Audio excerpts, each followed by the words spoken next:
my first experience. So Mungu nguvu yetu.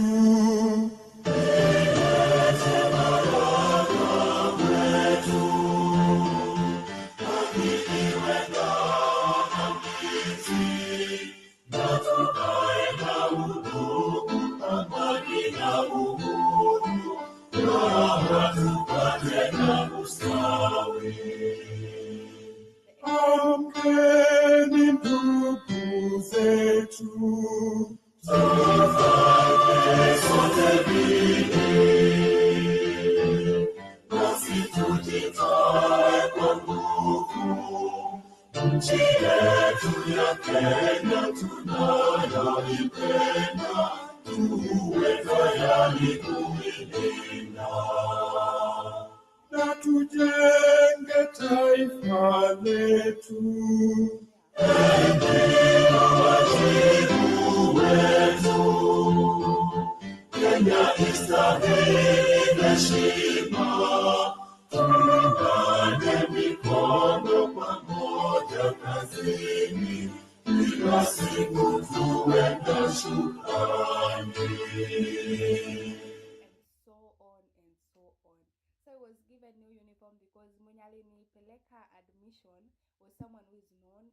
All right. Thank you very much for joining. It is yet another Sunday that we converge on this timeline as the citizens of this nation to deliberate and prosecute issues that affect all of us, finding out a common ground and action that we should undertake in order to ensure that our country is governed in the right manner and according to the rule of law. My name is Amerix, and I am the host of this Citizen Assembly. Remember, this Citizen Assembly doesn't belong to me. I am just offering my platform so that citizens can have an opportunity to speak out boldly, strongly, without being censored or censorship. Indeed, it has been a very trying day today. You have all heard the news or seen the news that 247 of us were killed and dumped in a mortuary in the city. If anything does not make you sad and mad, then let that be.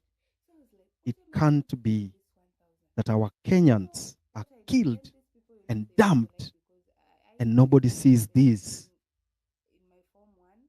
as massacre. It's very bad. It's very painful. If anything does not make you sad as a citizens of this nation, then let that be. Today it is them. Tomorrow it might be you. If anything does not make you angry at the manner in which young Kenyans have been killed and dumped, then nothing will. I'm so angry today. Niko na hasira sana. But I don't want to speak because nikiongea nitaambiwa I'm inciting people. I'm so angry. Something else I want to say is respect. If you are on this app called X, respect your followers. Respect the people who followed you, believing in the philosophy that you sold to them for them to follow you. Don't betray them. It is better you remain alone, but never betray the people who believed in you. It was never going to be easy. It will never be easy. But if you can stand alone, never betray your people. Never betray the people who believed in you. And that's what I believe myself. That the 1.9 million people who follow me, they follow me for a reason. They are not doing me a favor. I am not doing them a favor. There is no favor we are doing each other, but there is some common dream that we share together. It is this dream that we should not betray. So never betray the people who follow you. Never abuse them, never disrespect them. If you think you do not agree with what your followers are saying, just keep quiet. Just keep quiet. So today I have a host of people who are coming to speak. And of course, if you want to speak, you can raise up your hand or you can ask for the mic. I see my friend there, Oletea. Oletea is a sports enthusiast. I can see Papa Ruben Kigame. Ruben should be given a mic today. We really want to hear from him. He has been a very consistent soldier with us. He has been standing with us and speaking the truth. He has never wavered. I have never seen him say A today like the other politicians, then he says B tomorrow. So I'm requesting my co-hosts to locate Ruben Kigame and give him the mic so that he can talk to us. I can also see my longtime friend Kingori. I can see Alinur. I can see Professor. Professor is back. Actually, Professor should be telling us where this fight of ID cards has gone to. I can see Joshua Okayo. Joshua Okayo has been leading the civic education drive back offline. I want to tell you this, if you're listening. Don't have this thing called self-importance on this app.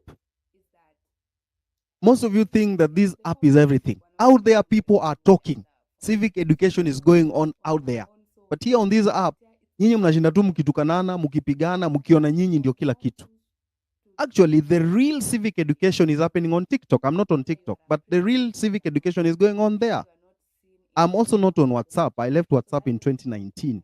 But I hear there are groups where people are learning, they are educating each other. Na nyinyi hapa X ni kugombana tu, kutukanana, kupakana matope. What is this kind of self-importance mko nayo nyinyi watu wa X? Wacheni ujinga bwana. We are the one who started this thing. Mnakumbuka vizuri. We triggered the conversation. That is a plus for us watu wa X. But do you know the conversation went beyond X? Iko huko nje. Right now, I know there are people in Jacaranda, in whatever, wako kwa ground wanaongea.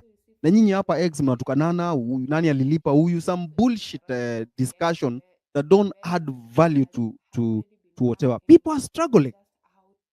Here on my DM, people are crying every day. Watu hawana kazi. Weka uko na kazi, kuna mtu hana kazi. Kama wewe unaweza afford kulipa rent, kuna mtu amefungiwa nyumba. Do you know that? Kuna watu hata hawana chakula. There are people who are sick right now in hospital. They can't afford medical bills. And then tunakuja hapa kuanza kutukanana na kuonyeshana na what are we leaders? We have to show leadership. This X is like a library. Every app, TikTok, WhatsApp, Facebook, and all those apps, they are looking up to this app for information. Not just information, correct information. Watch a propaganda ya government fellows here. Just ignore that one. The right factual information. They are coming here for the information. So wanakuja hapa, wanaangalia information, and then how wanaenda TikTok ama WhatsApp or whatever, they break that information, wanakatakata kidogo kidogo, wakishare na watu huko nje. Alafu nyinyi kitu mnakuja kufanya hapa X ni kutukanana. Sasa how does that help us?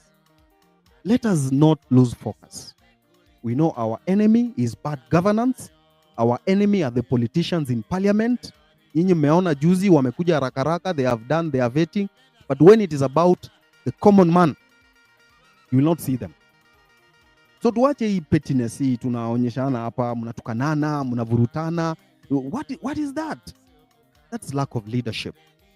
And it shows that our enemies have infiltrated between us, and their aim is to break the entire thing, to loosen momentum, kumwagia maji, and then it flops. Then they say, hey, you see, tuliwaambia, you know. So we should know what we want. We should know what we want. Do we want to be the epicenter of factual information? It is this app where we learned about the finance bill. Mara ya kwanza. It is this app tumejua mambo ya Adani na JKIA for the first time. It is in this app tumejua mambo ya minerals for the first time. It is in this app we've learned a lot of things together as a nation.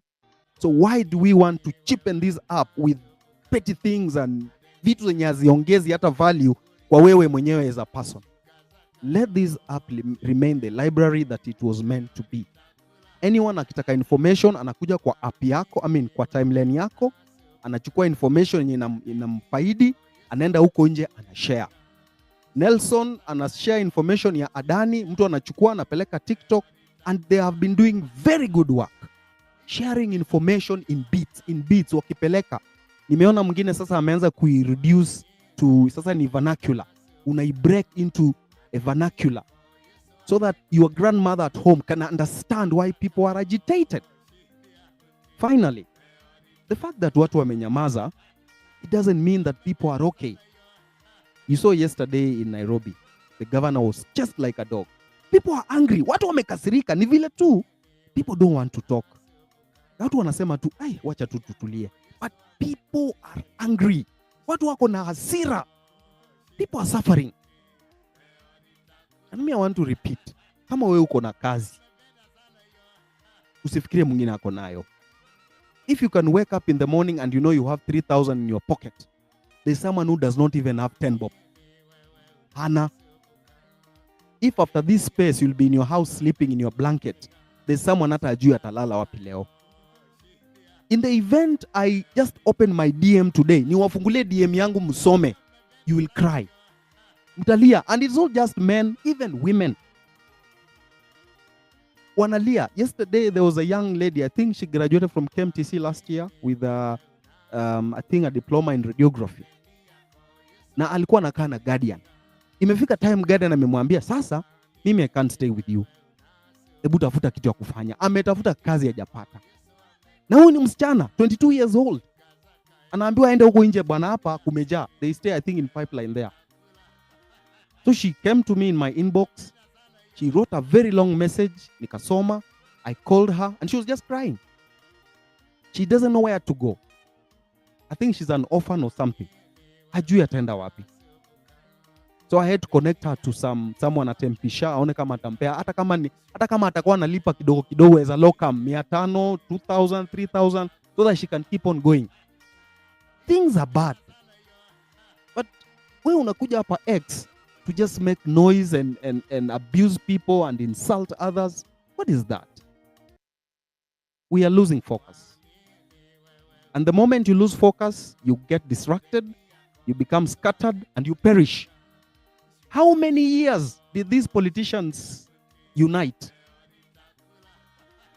It just took one opportunity ya kuingia parliament on 25th of June for these politicians to unite. So when you unite, you've seen ODM and UDA, they are now speaking the same voice. I even saw someone say, unajua UDA, their philosophy is like ours. The only difference ni jina tu ya chama. You've seen it for yourself. Politicians wame unite, and they are not uniting because they want to give you good life. They are uniting because they want to protect what is theirs. And you citizens, badala nyinyi muungane mkwe kitu kimoja, you speak in one voice, you are now accepting to be scattered along tribal lines. Sisi Wakikuyu tumepata, sisi Wapwani tumepata, sisi Wakisii at least tumepata kakitu, sisi Waluya tumepata. Wewe umepata, wewe umepata. When you say sisi tumepata, wewe na nani? The most important thing is, are you able to fend for yourself? It doesn't matter nani yako hapo. Hata kama ni Mborana na wewe ni Mluya, it doesn't matter. As long as you can put something on the table. Lakini mambo ya kusema sisi Waluya pia sisi tumepata, sisi Wakisii pia tumepata, wacha tungoje. That's bullshit. Sisi pia tumepata. Mtu wetu wewe na nani? Wewe mtu wako atakuja kwa nyumba yako. Sometimes we need to style up as citizens. These kind of gaps, hii weakness tunaonyeshana hapa, ndio inafanya politicians wanaungana, because they know we are fools. Sisi ni wajinga. They will come here and divide us along tribal lines, then along class lines. Huyu ako na pesa, huyu amelipwa. Nyinyi mnasikiza mtu amelipwa na wewe huna kakitu. Then after that, wewe ni Gen Z, ule si Gen Z. Wewe si Gen Z. Mnafuata mtu mwenye si Gen Z. Then they divide you along regional, generation, tribal, class. And then mnapiga makofi. Shida yenu inakuwa nini nyinyi wa Kenya? What's your problem? Mnanikasirisha sana. I'm so disappointed and angry. You see how people are being killed. Watu wanapatikana tu wamekufa, mtu ametupa huko. Suppose hiyo ni kazini yako, wewe utasikiaje?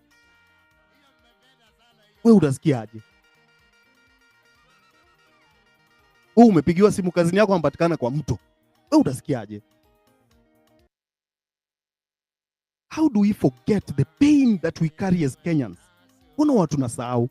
If there is any other thing inafaa to bring together as citizens is the pain. Ile pain tuko nayo.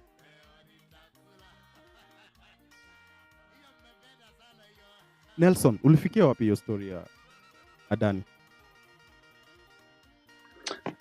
Thank you, Amerix. I feel so sad when I see people on the timeline abusing each other. Wanafanana, wanaakuziana, so and so has been paid. It's so sad. And yet the other side, they have all put their differences aside. Kukuja kutumaliza, si ati kutusaidia. Unaona hakuna, there is no opposition MP or anyone who is talking about the Adani deal. No one. Watu wameungana and they want to finish us, but sisi tunataka kujimaliza. It's like a double trouble. Tunataka kujimaliza, pia tunataka kumalizwa. Sasa nani atatusaidia?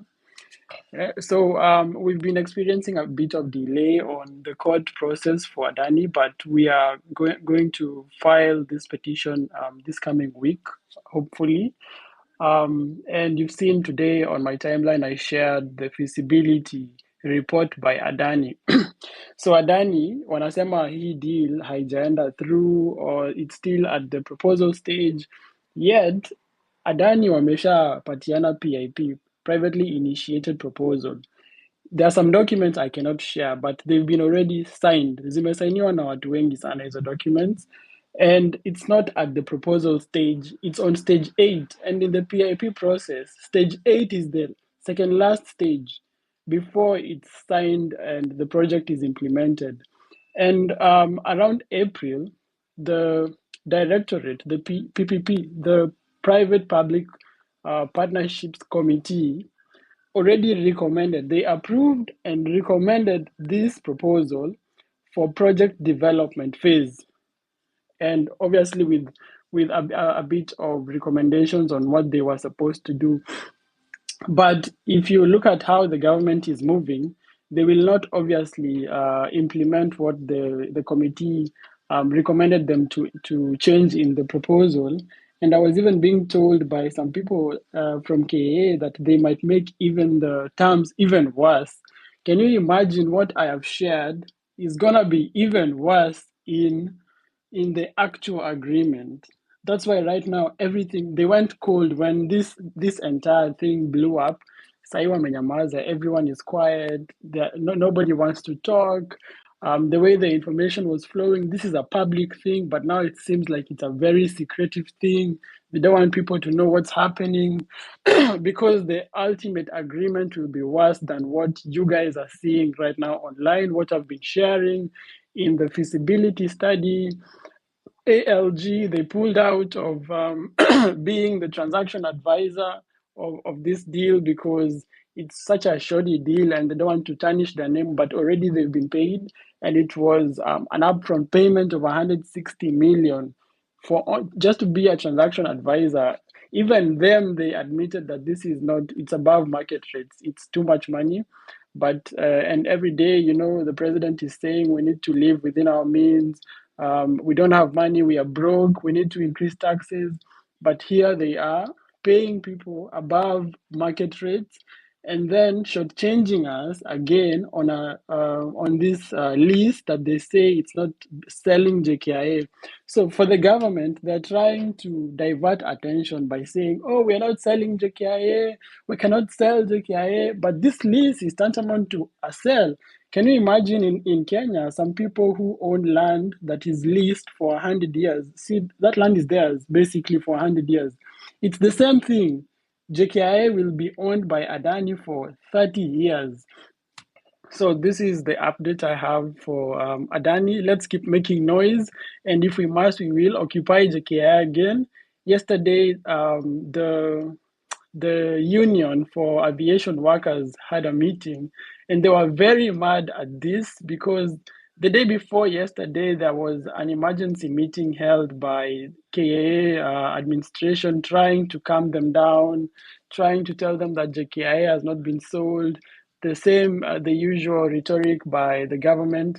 But the truth is JKIA is about to be sold for 30 years. That's the truth, and we have the documents. We are not Atusemi hii si story ya jaba. We have the documents. Everyone can see the terms that they are, I don't know how to say, the outlandish terms that are in this proposal by Adani. So the workers, they said they're gonna organize for a strike, and they want the board of KAA to resign, plus their managing director, who is an acting managing director. So they need to resign within the next 7 days.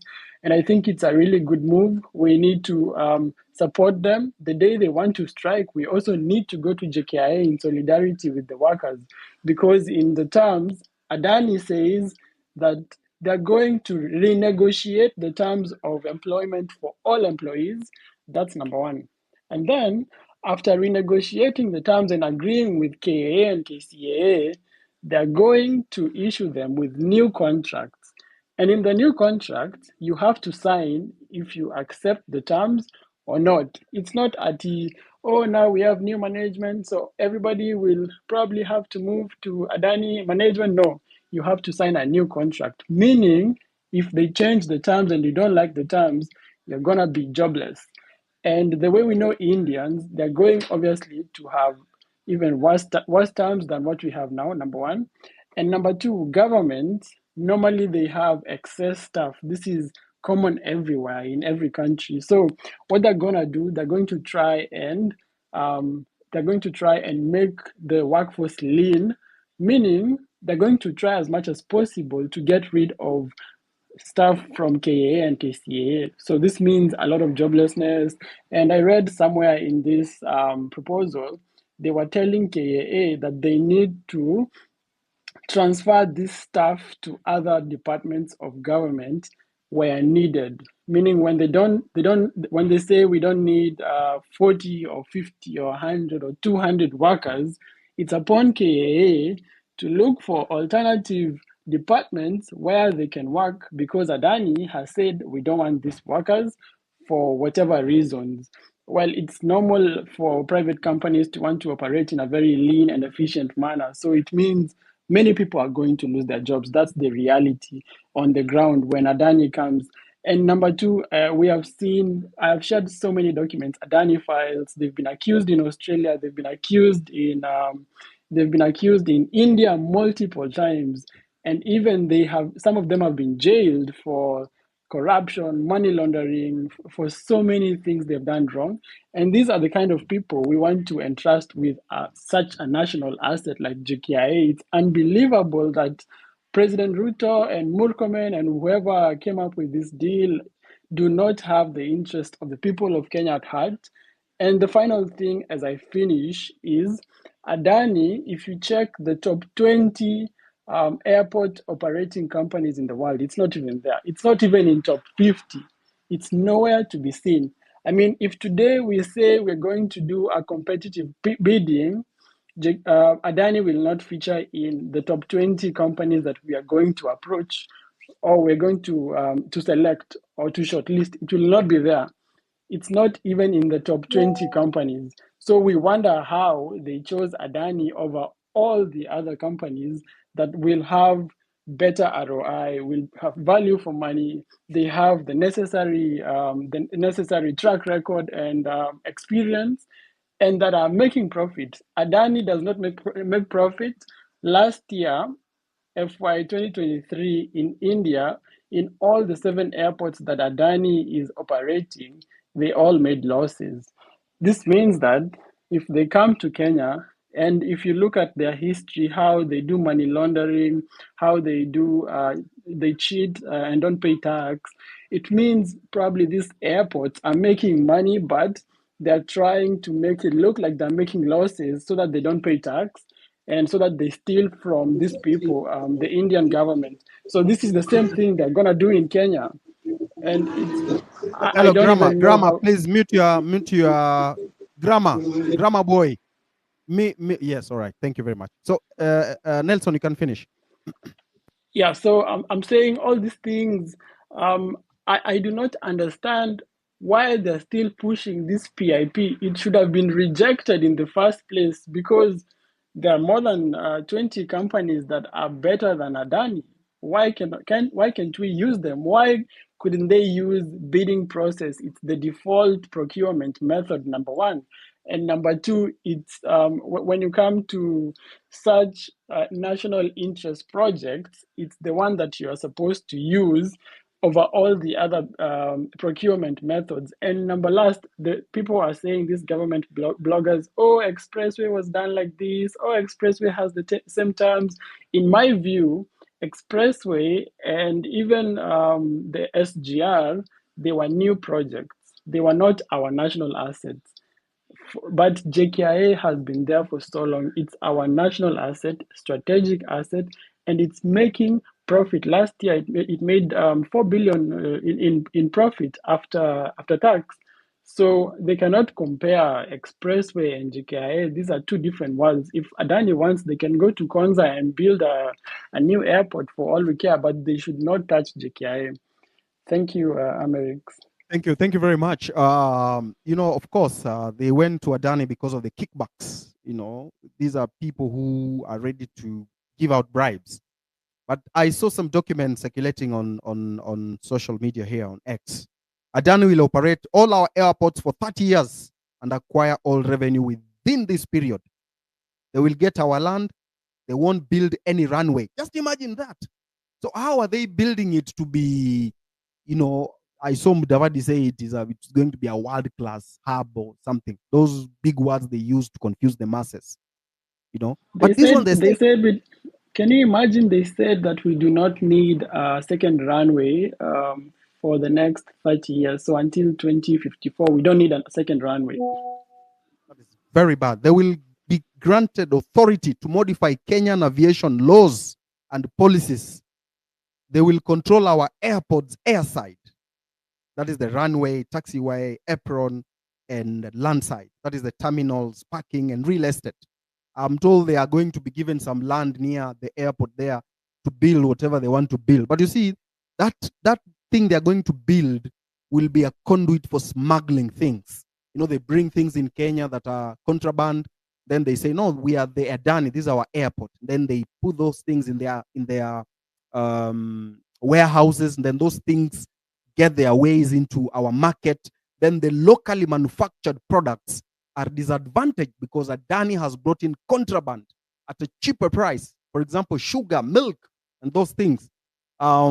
They get a fixed 18% concession fee. 18%. Hiyo ni pesa mingi sana.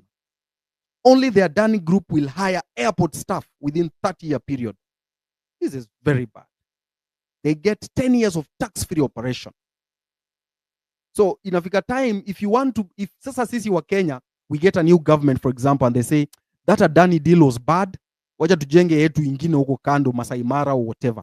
Adani will not accept. Because they're saying you cannot build a competing airport within its visibility. Now visibility ya airport inakuwa kitu kama 50 kilometers radius. 50 to 60, I think. So you can imagine, tunaingia kwa shimo, tukiangalia, and when we tell people to make noise, munasema, sasa tuko sawa, tumetulia. That is very, very wrong. So I want to bring in my friend, Oyamo.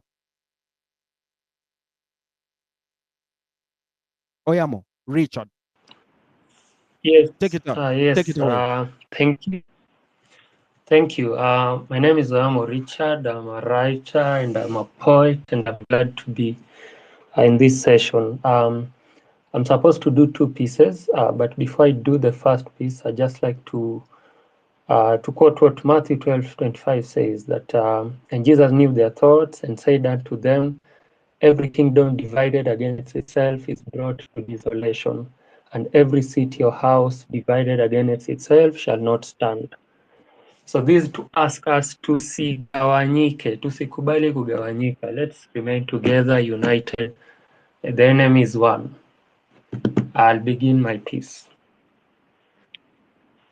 Dear X, I want a rematch. I really do. You know, I've been making some thinking lately, and I reckon that when you found me, I was still naive, and Adam who didn't see the snake in your tongue. And no, don't let this smile kid you, because I am mad as hell on an Easter Sunday. And in these acting shenanigans, I've become an adult. In your manipulative games, I shall no longer play part. I have learned that there is power in the language of the tongue, not relating with that of the actions. You have taught me well that you can say, water gives life, and then use the same water to life out of peaceful demonstrations. Do you know what irritates me the most about you? Obviously you don't. I forgot you never listen. Well, here it is. It's because you act like you're surprised that I'm referring to you as X. You never pay attention to my hashtags on Twitter, do you? With a straight face you book. More and more and more and more and more and more deduction from my salary in the name of housewife allowance. And then expect me to believe you when you tell me I love you so much. Oh dear, you're such an actor. You deserve a Grammy or even an Oscar for the last prayer scenes you keep organizing, playing both the role of Jesus and Judas. Who told you I need a house? Such a kiss on my cheek. And why do you clench your fist, ready to start war when I ask you to explain why war in a far country has fueled the hike of fuel prices in our home, when our neighbors who purchase the same fuel from the same place have theirs at a cheaper price? It's only an explanation I'm asking for. Don't I deserve that too? Oh dear, you've pulled too many surprises on me. You're the pinnacle infamous example of online shopping. I mean what you order versus what you get. What are the endless abroad trips for? You're supposed to be my sunshine, but now in this home, you've become nothing but a flash. And no, I don't enjoy an iota of your travel stories. Them fake abroad jobs? Hell no. I thought you had to utilize my wits in building this home, not to brain drain me. Oh wait, I just recalled this one. Where did you get the audacity to tell me that my fingers can command a laptop to shit money? Oh dear. You're without doubt proven to be a serial liar. Akon, why did you bring me fake maize fertilizer?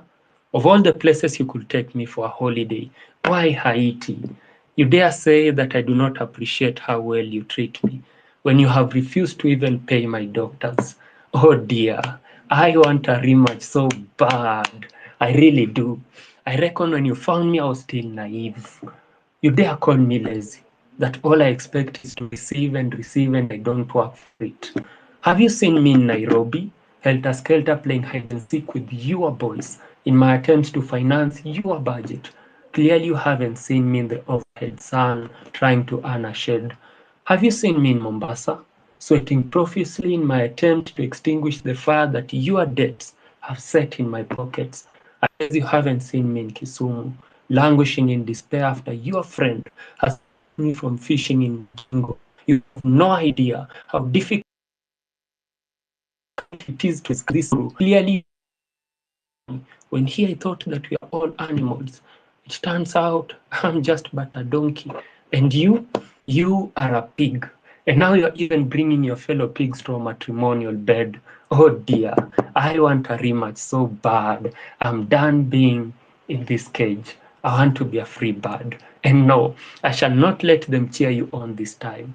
I shall not let you marry another. I'm the one to stop your wedding to any other. From now on, I am your nightmare. And trust me, when the bishop will call upon anyone who has a reason to stop your wedding, I shall be set with a suitcase full of reasons. And even if by any chance he won't, I promise you, I shall come dressed in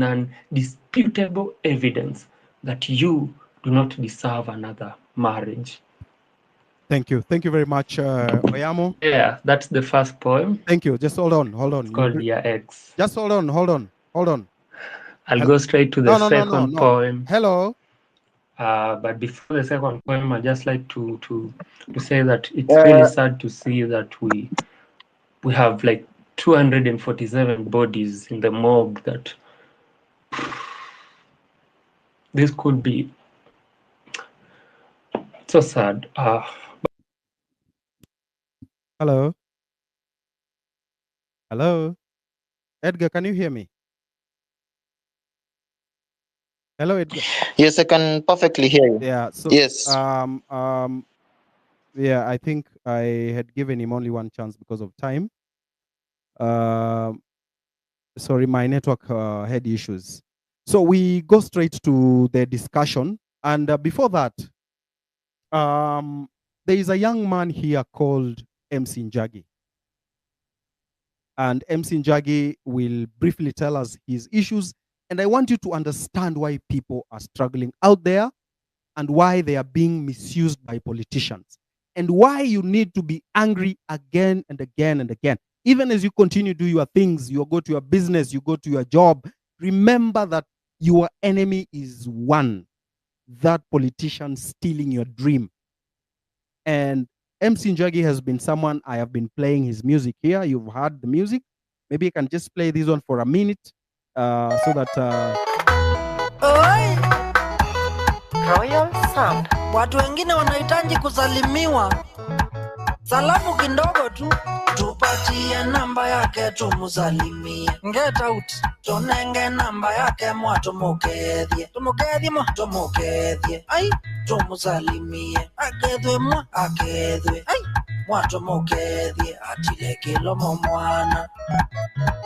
Watu wengine wanahitaji shikamoo. Wengine wanahitaji kusalimiwa. Ngeta utambia zingine zinataka salamu. Akia nani? Akikushinda tutumie namba yake. Na wengine sio salamu ya mundomo peke yake. Wengine wanataka makofi, shangwe na vigelegele. Wacha nikwambie Maina, tupatie namba yake tumusalimie. Salamu tu, tonenge namba yake mwatumukedhie.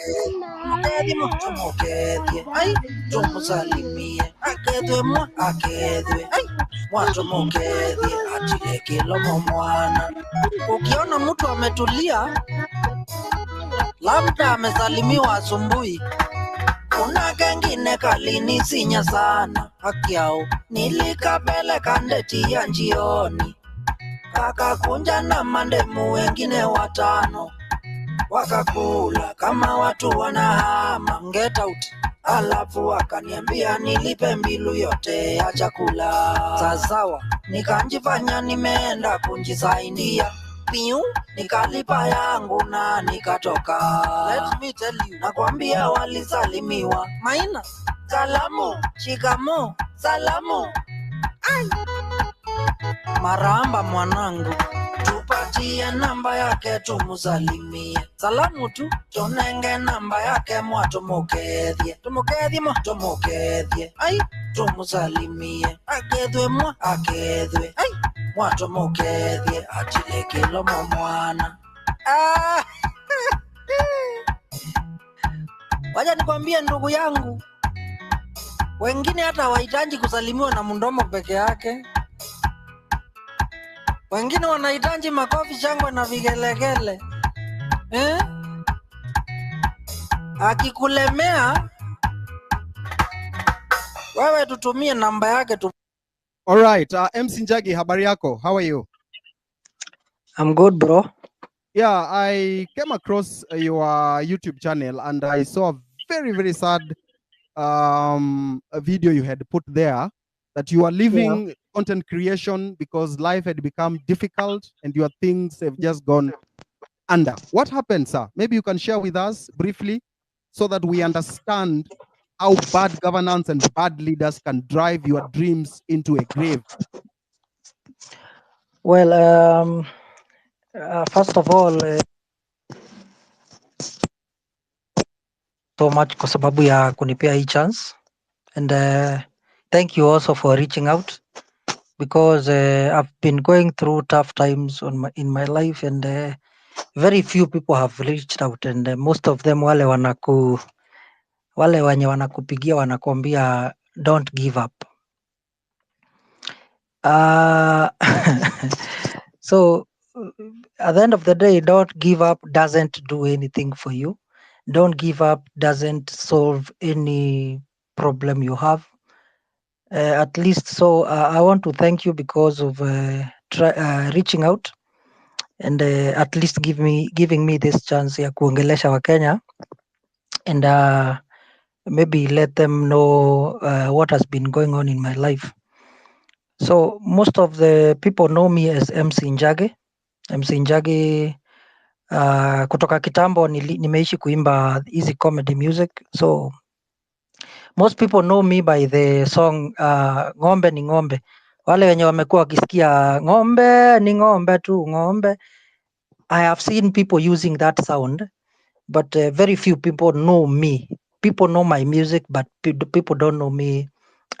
People don't even follow me, but nimepata watu wanatumia hiyo music yangu hadi kwa advertise makampuni zao. When you try to reach out, wanakwambia enda kwenye unataka. We don't care, hiyo music umeweka kwa public domain itumike. So this is my story. Nilianza ile time ya Wavinya Ndeti, the current governor wa Machakos.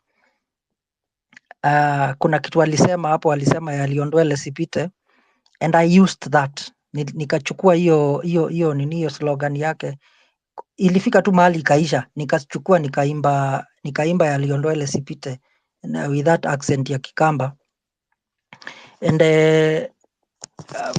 hapo ikaanza kupick tena, nikaanza kuitwa interviews. Nilienda interview 10/10 with wakati Willis Laburu walikuwa huko, nikaenda on NTV The Trend with the late Jambi Koikai, na pia nikaenda K24. Lastly nikarudi nikaenda BBC. Nilifanyiwa interview mingi sana. That is when the former CS Honorable Moses Kuria called me, akaniambia ningependa hiyo tune, ningependa utuimbie song ya Jubilee. So that is what I did, na tukaenda tukapatana tu mahali tukaongea nini, and then at the end of the day akaniita road show. Tukaenda road show Mombasa. So me I was thinking naenda kufanya hiyo road show, nilipwe pesa ya kutunga song ya Jubilee na pia pesa ya kufanya road show. Hiyo pesa ya kufanya road show for 1 week. But to my surprise, the only pesa nilipatiwa ni hiyo ya road show peke yake. And for that whole week nilipatiwa 150,000. 150,000 for 7 days. Sikulipwa pesa ya nini. Pesa ya studio ni mimi nilitoa. Pesa ya kushoot video ni mimi nilitoa. Pesa ya kila kitu mimi ndio nilitoa. But I thought I was going to be paid pesa ya music, pesa ya studio, pesa ya music, pesa ya msanii. But the only money I got from Honorable Moses Kuria was 150 shillings peke yake. 150,000 shillings peke yake. And the other artists wenye tulikuwa nao kama akina Bahati and what have you, they were paid millions of money. But because mimi nilikuwa startup, nobody, hakuna mtu alikuwa na shughuli na mimi. So my journey has been nilienda Churchill kwanza. The first time, I don't blame anyone because probably it's the truth. I was told sina talent kama kawaida watu wengine. I was told sina talent, na nikatoka nikaenda nikafanya mambo zangu. Few months down the line, the Churchill himself called me, nikaenda show yake, and hiyo mambo ikaenda hivyo. But so few years down the line, I tried to reach out to these people, nikiwaambia since tumeshawahi work na nyinyi, there is something I'm going through. I'm talking about the current situation that I am in right now. I've tried to reach out. I've tried even to message them. What is the current situation? Can you be specific and probably narrow the narrative?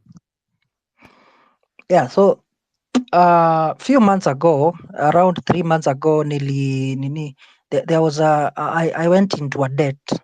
Niliingia kwa deni fulani, and I was niliingia kwa deni ndio I tried to better my life kwa sababu things were very tough after now the COVID-19, mambo ya entertainment na music industry zilienda chini, so I went into a debt. So ikafika mahali nikashindwa kulipa hiyo deni, so I tried to reach out to people, the people that I know and the people I've worked with, thinking since tulisaidiana na I helped you build your brand in this manner, so at least the least you can do ni kunisaidia wakati niko na issue, because wewe wakati uko na mambo huwa unanipigia ninakusaidia. So nobody reached out. I have sent nimejaribu kuomba watu until now if you look at my YouTube imeenda dormant because zile vitu zenye nilikuwa nazo, zile equipment zenye nilikuwa natumia, camera, equipment za studio zilienda na ile loan, zilienda na like nilikuwa nimeziweka zikiwa collateral, hizo zilienda na hiyo loan. The loan was not actually that big, the loan was 100k, na zile equipment nilikuwa nazo zilikuwa za around 300,000 or 400,000. So since nilikuwa nimeweka collateral na walikuwa wamekuja wakaona mahali naishi, they came and they took my equipment. So this last music letter number tumsalimie, I can see Yes. the quality is not good. You used what? You used a phone to record it? Yes, if you check that quality, I used my phone to record, and I told people this is the last song I am doing since sina hizi, because you see that song nilikuwa nimefanya before vitu zikujiwe, nilikuwa nimeirecord before vitu zikujiwe. So sasa nikasema since iko hapa na that is the current trend yenye inaendelea saa hizi, I said wacha tu ni shoot na simu tu vile iko. If you compare the quality for that last song and others, utaona quality ziko tofauti, because the others I was using a camera, but now that I said wacha tu niitoe vile iko isipotelee tu hivyo. Okay. So that's why. All right. And now, so now where do you stay? Where do you live? Because I know things are bad for you. Things are not. Where do you stay? You didn't tell me where you live. You right live with now, someone? Right now I'm living with a friend, a friend of mine mwenye ako na studio yake tu hapo kwa nyumba, but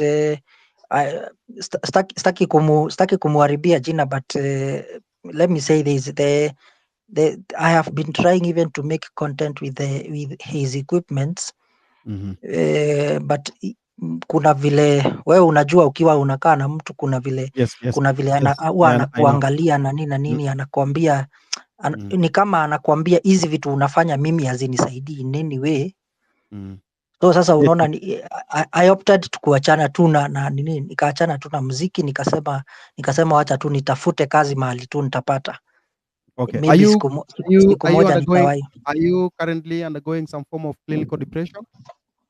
Sorry? Are you going some form of clinical depression as we speak right now? Do you think your mind is just in a mess?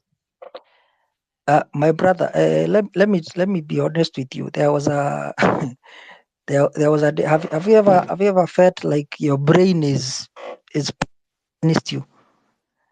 There was a certain time I went on top of a building and my mind was telling me jump. My head was just telling me jump. Like yani nimefika mwisho ingine yenye unashindwa what is the purpose of continuing to live, because even what you are living for is not there anymore. the people you are trying to entertain unaenda kuambia wakusaidie hadi unaweka kapaybill na huko kwa nini wanasema ni kiki, unatafuta kiki, unaweka kanini kapaybill huko kwa TikTok, wanaanza kukutukana. Mimi nikikuonyesha zile matusi nimetukanwa until I ended up kutoa hizo video. Nilienda up kutoa hizo video kwa TikTok na nikatoa pia kwa YouTube. Nikaambia watu for now mimi nimeshaenda. Maybe mimi nikifanikiwa nitarudi. All right. Just hold on there. Pole sana bro. People are going through a lot right now, and it is very painful when you see people coming on X kwanza kutukanana. People are going through pain right now. As a country, surely, ile pain yenye watu wako nayo uchungu, we cannot afford to be divided. Honestly, we can't. This is just one story. How many stories are out there that we are not highlighting? I have Maguette Wade from Senegal. How are you? This is a young man from Kenya who is an artist, has been choked in debt. Just a representation of our countries in the continent. What is your comment on what the continent is undergoing? I'm sure you've seen Kenyan protests. They are also planning more protests this week. What is your comment on whatever is going on in the country? Margaret.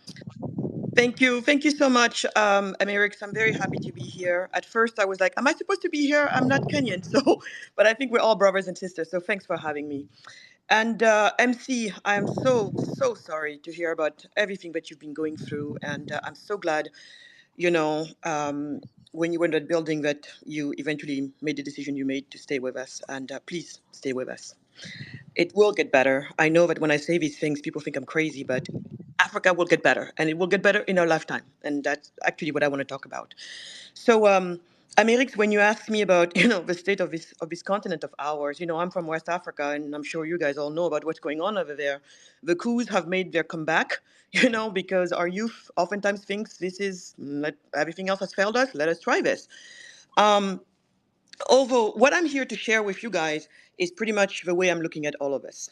At the end of the day, I look at our problems and I literally can put it into one bucket. And that bucket has to do with our lack of prosperity. We're poor. We're just the poorest region in the world.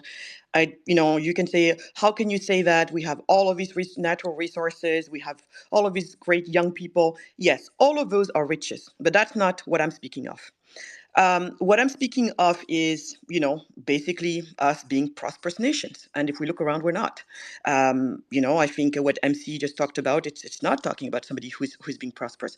So for me, I spend my whole life trying to figure out why is it that this is the case right now? Why is our region in the situation it's in right now? And as many people for the longest time, I thought it was simply because we because of colonialism, because of racism. I was there. I was in those I was in that mindset for the longest time. And eventually I became an entrepreneur. And I was an entrepreneur. I'm right now building my third company. What my companies all have in common is there's always a sister company somewhere in Africa. In my case, it's Senegal, and the other one usually in the US, because we manufacture and produce in Senegal, and our biggest retail marketplace is the United States of America. So the first time I did that exercise of building a business and having these two sister companies, I was shocked. I was just shocked at the discrepancy in the ease of doing business from both places.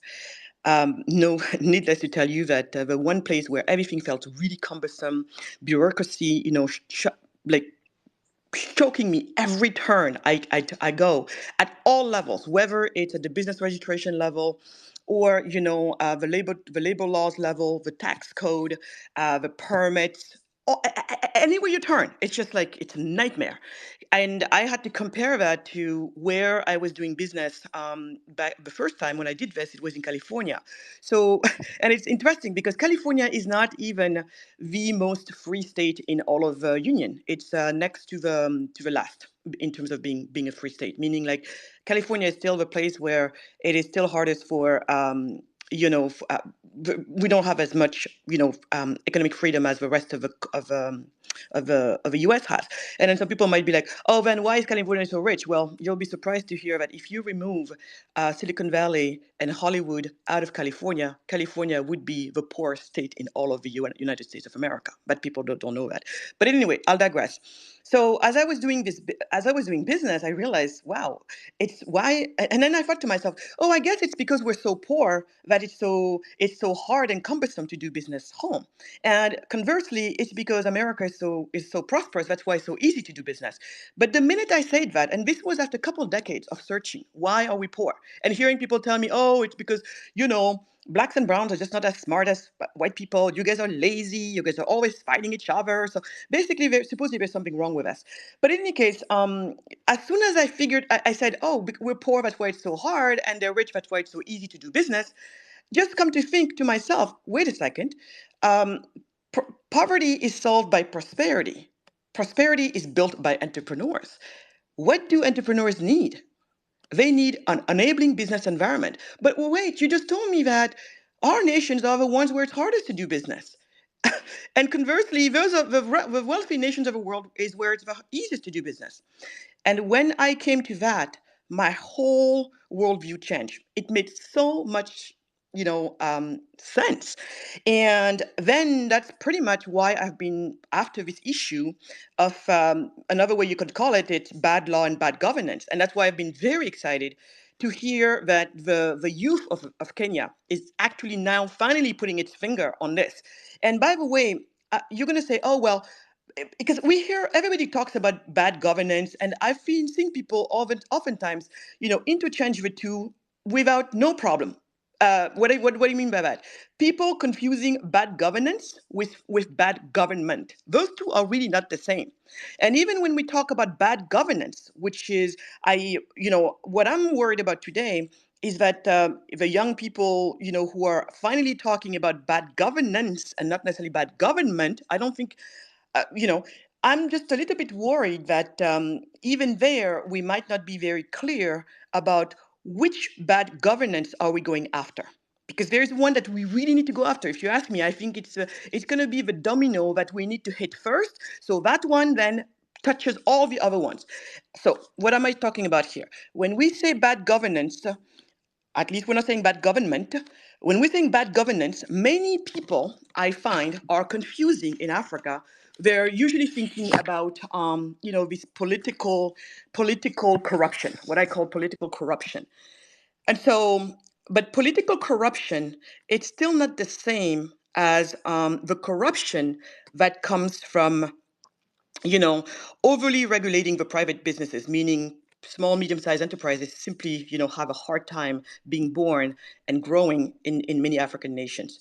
So there is a big discrepancy there. So many times when we talk about bad governance, we're just talking, many of us are talking about, well, our natural resources should be handled better. The politicians should not use their power to be able to turn around and give contracts to their friends. We all hear about that. We all know about this. All of that, by the way, it's wrong. I agree. It's wrong. It's not right. But for me, I think that the one governance we need to really focus on is the one where we're looking at what's going to help free our entrepreneurs. Because the way I look at it is we free the entrepreneurs because they're the wealth creators. Entrepreneurs go on to create many, many companies. Those many companies create many, many jobs. Those many jobs give to many, many, many people a source of income. Many, many people having a source of income means that you have a solid middle class. Then my take is we let that middle class, once it's constituted, that middle class then go to fight head to head with the government and deals with the political corruption that all of us are fighting with. So if you ask me today, what I'm very worried as I'm seeing Kenya, and I am so behind everybody in Kenya, right? I'm so behind all of you. But my plea to everybody is going to be, please, please, there's a fork here. There's a fork, and we have to see it for what it is. We have rarely seen it, and that's why we're still where we are. Let We just want people to better manage our natural resources. We just want people to no longer give their friends a deal. Because even if, let's say, we had the best, management of our natural resources, and yet you still did not have a business environment that allows small and medium enterprises to be born. A place where Rosalane is from, middle of nowhere somewhere in Kenya. She knows absolutely nobody in government, and she should not have to know anybody in government, but she's got a wonderful idea and she's ready to work hard. She should be able to jump into what we call entrepreneurship and keep moving. That's not the case right now. There's just too many laws, too many regulations. Everybody is struggling.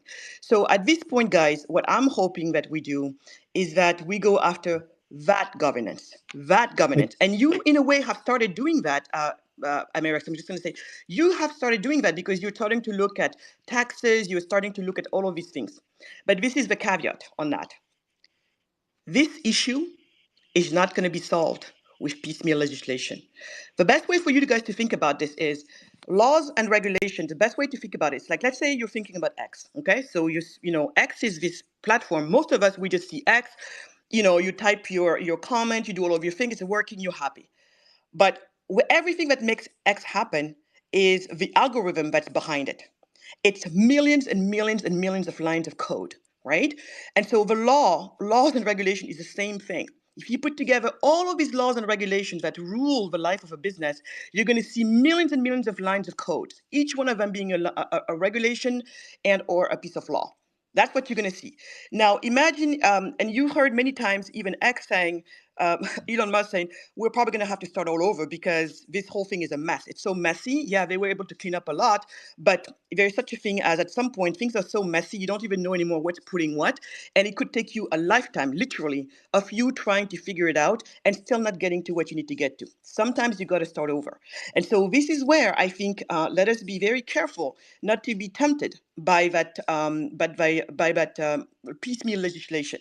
Because if we are tempted by that, by saying, on the tax laws, do this, do that. On the labor laws, do this, do that. And then they happen, maybe they happen, especially not at the same time. Because what you need is a critical mass of this legal infrastructure to happen all at the same time for it to really make the critical difference that we need and that we need now for the real change that we need to happen. Otherwise, we're still going to be dealing with little incrementals, a few more jobs here, a few more jobs there, which is not going to take care of the millions and millions of young people we have coming to an age of needing a job every single year.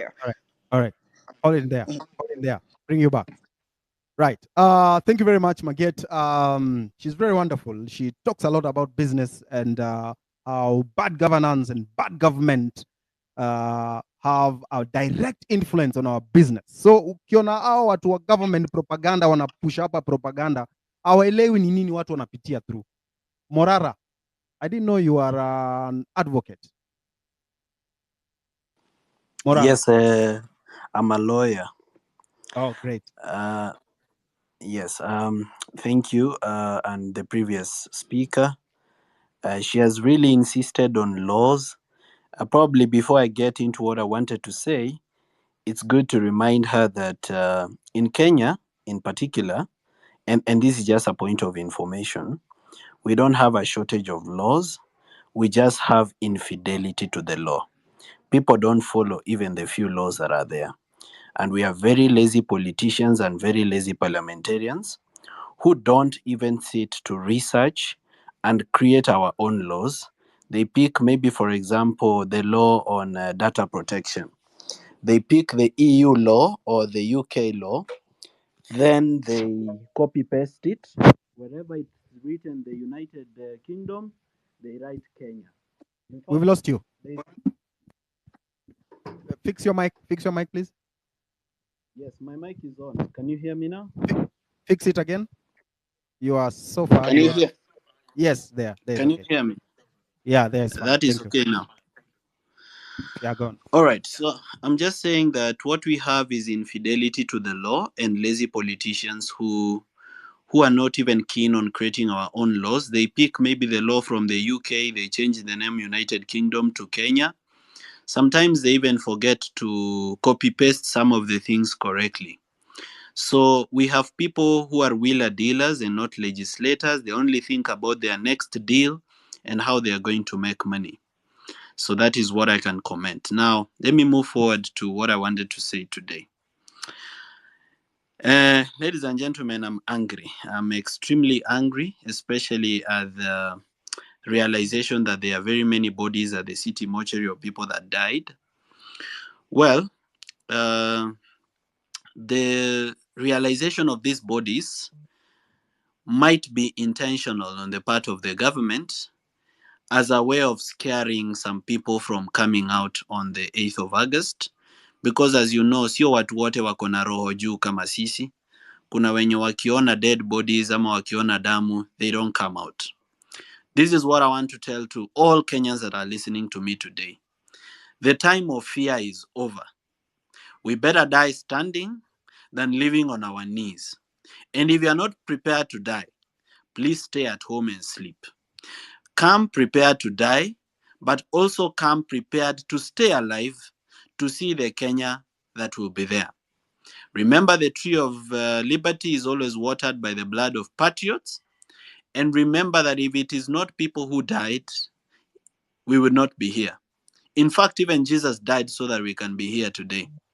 So the Bible says, whoever shall preserve their life shall lose it, and whoever shall lose their life for his sake shall gain it. So I want to tell everyone that is afraid or that fear has gotten into your heart, do not buy fear from one William Ruto. Yes, he is good at killing witnesses and he's good at killing protesters, but he cannot kill all of us. Some of us will live to see the new Kenya, and I'll be one of them. I know that there is a new Kenya on the horizon. That is why they have panicked. Kenya right now is a crime scene. Is a crime scene. Beginning with our local banks. Our local banks, I want to call them out today. Those banks don't want to loan us money because they are loaning money to government. I went to Family Bank Utawala, broken tiles, peeled off paint, yet the bank declares profit. And I wonder, where are they getting the profit from? These people are loaning money to government, money that is not needed by government, then they eat the interest. So now we have a government that is borrowing from local banks in the pretext of domestic borrowing at very high interest rates intentionally, so that they can, take away now, they make money from the interest. That is why business people don't have money to expand their businesses. You see, I talked about these issues, and just this week, I was sent KRA. And when KRA came to my office, they came telling me to give them my bank statements. I asked them, what the hell? You people are KRA, for crying out loud. You can go and get my bank statements if you need them. I don't need to provide evidence to you. In any case, I have a right to remain silent. Then they wrote me a notice of offense. This notice of offense, when I read it, and even when I read the names of the people, the 3 officers that came, all of them were people who are being used from one community. And that is why I want to remind everybody that is listening to me tonight. This thing has nothing to do with the tribe. Even if you are from Kalenjin and the president is from your land, there is nothing you benefit as a person from Nandi or Elgeyo Marakwet for being from the region of the president. Nothing. In fact, you may suffer more than me. If you come from Central and the deputy president is from your region, or you come from Mombasa and Joe has been appointed, remember that it has nothing to do with the improvement of your life. These are people who are regrouping to rob you blind, and you are happy and cheering. If you go to JKIA, it's a crime scene. It has been said. I cannot repeat. You go to the Ministry of Education, crime scene. Crime scene is a pure crime scene. We even have fake schools receiving money for capitation. Can you, hey, guy, Kariana Goma. I don't even come from Central, but at least I know that one. Look, you go to the housing program, crime scene. That is why Ruto is always talking about the housing program. Mimi nataka niwaeleze hivi na nataka mnisikize vizuri. Tumebomoa nyumba more than 6,000 units. Sasa tunajenga nyumba zingine 160,000 units hapa Changamwe, na pale Diani hapo White House tutajenga zingine. Na mimi nataka niwaeleze hivi.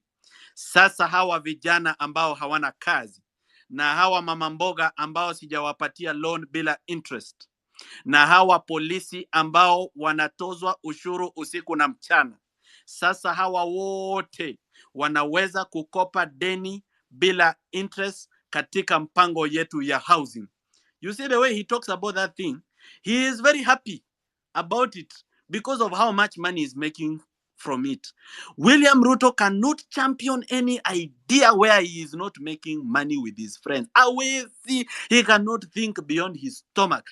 William Ruto, if you are listening today or your cohorts are listening using a fake account, I want to ask you, what else can money do for you? Money bought you MP. Money bought you minister. Money bought you a helicopter and URP, and it bought you MPs. You became a deputy president. Money bought you members of parliament who are singing your name here, wakiitwa Team Tanga. Money has bought you the presidency. What else is this that you want money to buy from you? Why are you still stealing? Because the reason we have corruption in Kenya is because the president is corrupt. Tusiogope kusema kama atatuma DCI waninyonge ni sawa. I am saved. I am ready to go to heaven. Heaven is beautiful. Streets are made of gold. Jasper and onyx. Nani hapa amewahi Jasper and onyx? Hakuna.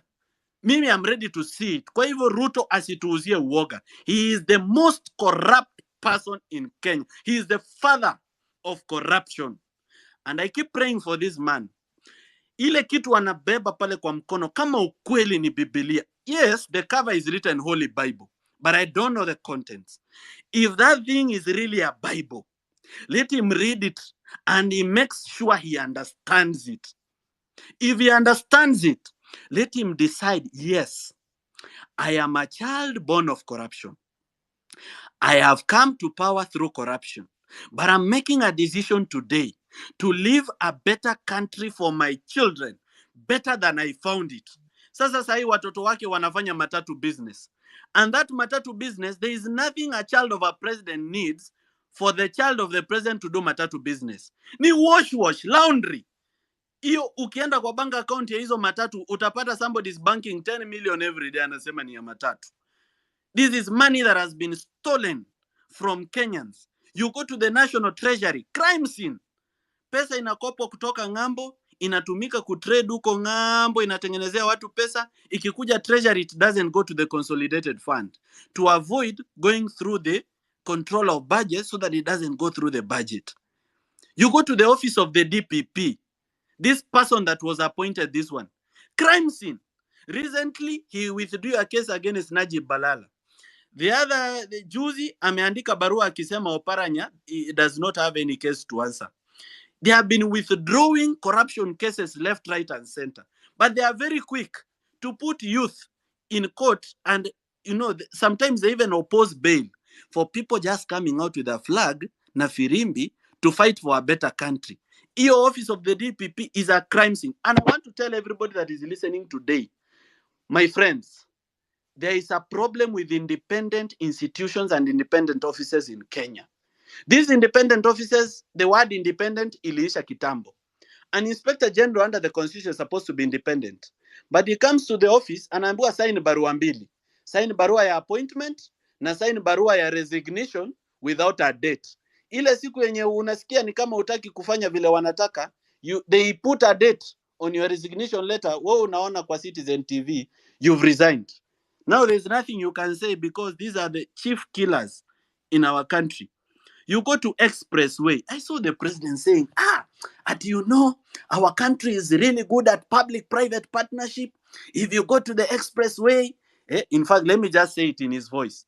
Hii project yetu ya Expressway, hii ni mpango ambayo ilikuja through public and private partnership. Sasa anasifu hiyo project ya Expressway na ile ni money laundering inaendelea pale. But they don't be happy about these people that come to our country as foreign investors. This is our own money stolen from Kenya, taken abroad, then a Kamuzungu or a Chinese comes as a proxy, comes to launder the money in Kenya through some project like Expressway. Ile ni money laundering inaendelea pale. This country, mahali imefika, is a crime scene. We are living in a setup. These people want to finish us. If we don't come out on the 8th of August, there will be no country. There will be no country to come back to. In fact, we should just stop getting children. If we don't come up on the 8th of August, tuache kuzaa watoto because they will suffer. That is all I have to say today. Hold on. You'll come back with the way forward. Just hold on there. There's someone here called Grammar Boy. Grammar Boy told me that the prison officers have not been paid their salary. I don't know, they are demonstrating. Wanataka kuachilia wezi watoke Kamiti. Wewe bwana, mnataka kuachilia watu watoke Kamiti bwana. Unataka tuende wapi? What's wrong with Amerix, you bwana? Hey, Amerix. Yes. Unanisikia? Nakusikia. Shukran kwa hii nafasi bro. Wewe ni askari sio? Yes. Nini inaendelea bana? Mnataka kustrike kwa nini bana? Choro wenyu. Hey bana, Amerix. The ground iko hostile mbaya sana. The ground iko hostile mbaya sana Amerix. What's the problem? The problem ni historia hiyo pesa yenye Preso alisemanga ile siku akiapisha wa commissioner. Yes. Hello. Yeah, endelea. So in fact hiyo pesa hatukuwekewa. Hiyo 4K. Wewe bwana uko wapi? Uko kwa Watchtower. Uko kwa Watchtower ya Kamiti ama wapi bwana? Sikupati. Hapana. Haunipati? Uko sawa sasa. Hiyo network yako is going on and off. Siko kwa tower ka Amerix. Yes. So what is the issue? Why do you people want? The issue is the issue is hawa wakubwa wetu wametusoea sana. So our officers walikuwa wanasema the prison headquarters under the Commissioner General of Prisons has always delayed increment of our salaries whenever the office of the president declare an increment of salary to all discipline services to a duration of a month, 2 months, 3 months with the excuse of system failure. It is well known that the CGP and the HR salaries directors have fixed accounts that they keep our money and reap from it. The CGP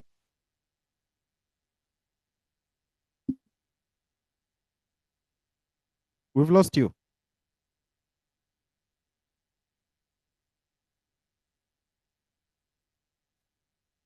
Edgar, unamsikia kweli? The officers who seem unhappy with their actions.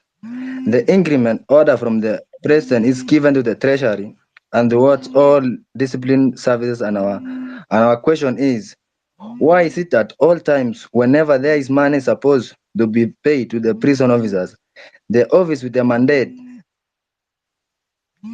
Amerix unanipata? Wewe endelea. Tuambie. Amerix. Hello. Go on. Unanipata? Can you hear him?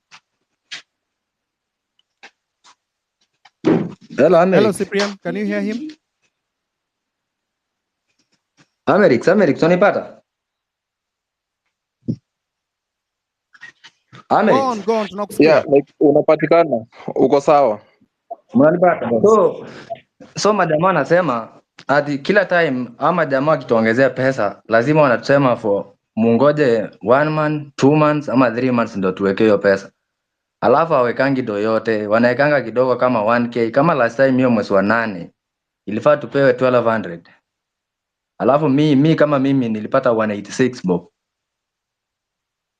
So majamaa wanauliza kama hiyo pesa ya mashujaa, hiyo siku ya parade ya mashujaa yenye ilikuwa Bungoma, maafisa wengi walilia juu hiyo pesa walikata. Sijui nasikia watu walikuwa wanapata 15K, 20K, unlike majamaa wengine wa KDF walikuwa wanalipwa pesa mingi.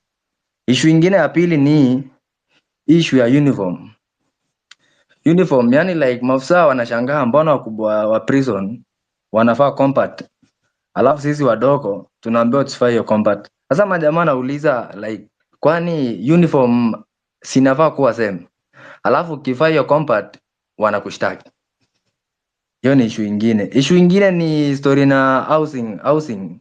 Like maafisa wengi hapa kwa kambi wanaishi manyumba zingine sinakaa bana. Inakaa refugee camp bana. Inakaa like sijui nyumba ni ya bricks, mabati nyingine mbovu. Nyumba zingine hata zinanyesha.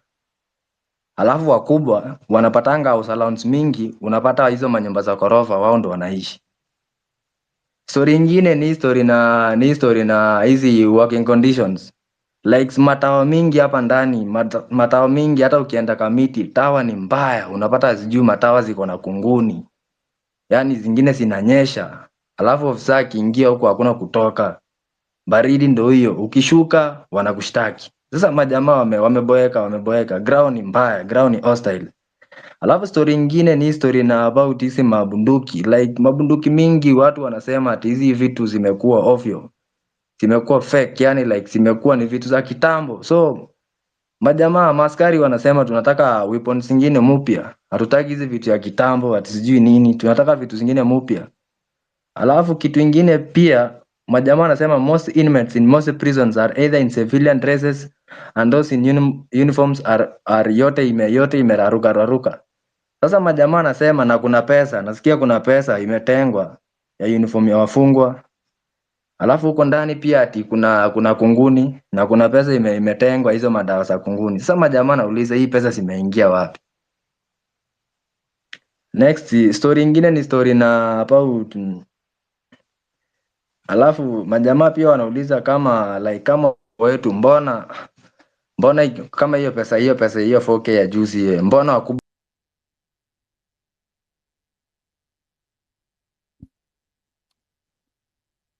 Paulo Kimani, ni kama tumepoteza huyu jamaa. These guys must be living in very very very bad condition. Paulo Amerix yes. Amerix unanipata? Malizia, tunakupata vizuri, tunaelewa. Sasa majamaa wanauliza mbona wakubwa wetu waliwekewa hiyo 4K alafu sisi hatukuwekewa, alafu wanasema ati hakuna circular. Sasa wanauliza wewe ukupata kitu bwana? Wapi? Sikupata So mzee. how are you surviving? Tuna survive tu bro, unaenda mtaani kidogo unakaa na mahindi, unasukuma maisha kidogo hivyo. Wengine majamaa wakifunga kazi wanaingia kwa nduthi. Lazima tu yani yani life imekuwa ngumu man, life imekuwa ngumu mbaya sana. Alafu wakubwa wengi kama ni chakula wao wanajipea. Nyumba mzuri wao ndo wanaishi nyumba mzuri. Sasa unashangaa bana, hawa watu wanataka tuishi aje? And you are the one who was supposed to take care of the prisoners. Sisi ma constable ndo tunachunga ama jamaa mkubwa, hakuna hawa wanakaanga tu kwa ofisi bro. Na ile story wanasemanga ati nyinyi ungana na au kamiti sugu muibie watu M-Pesa na nini, ni ukweli?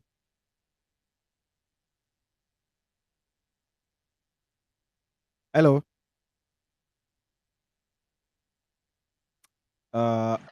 Yes, Amerix. I was asking you. Hello. Can you hear us? Hello, Amerix. Can you hear us? Amerix, hello. Paulo Kimani, unaweza endelea. Hello. Paulo Kimani, unaweza endelea.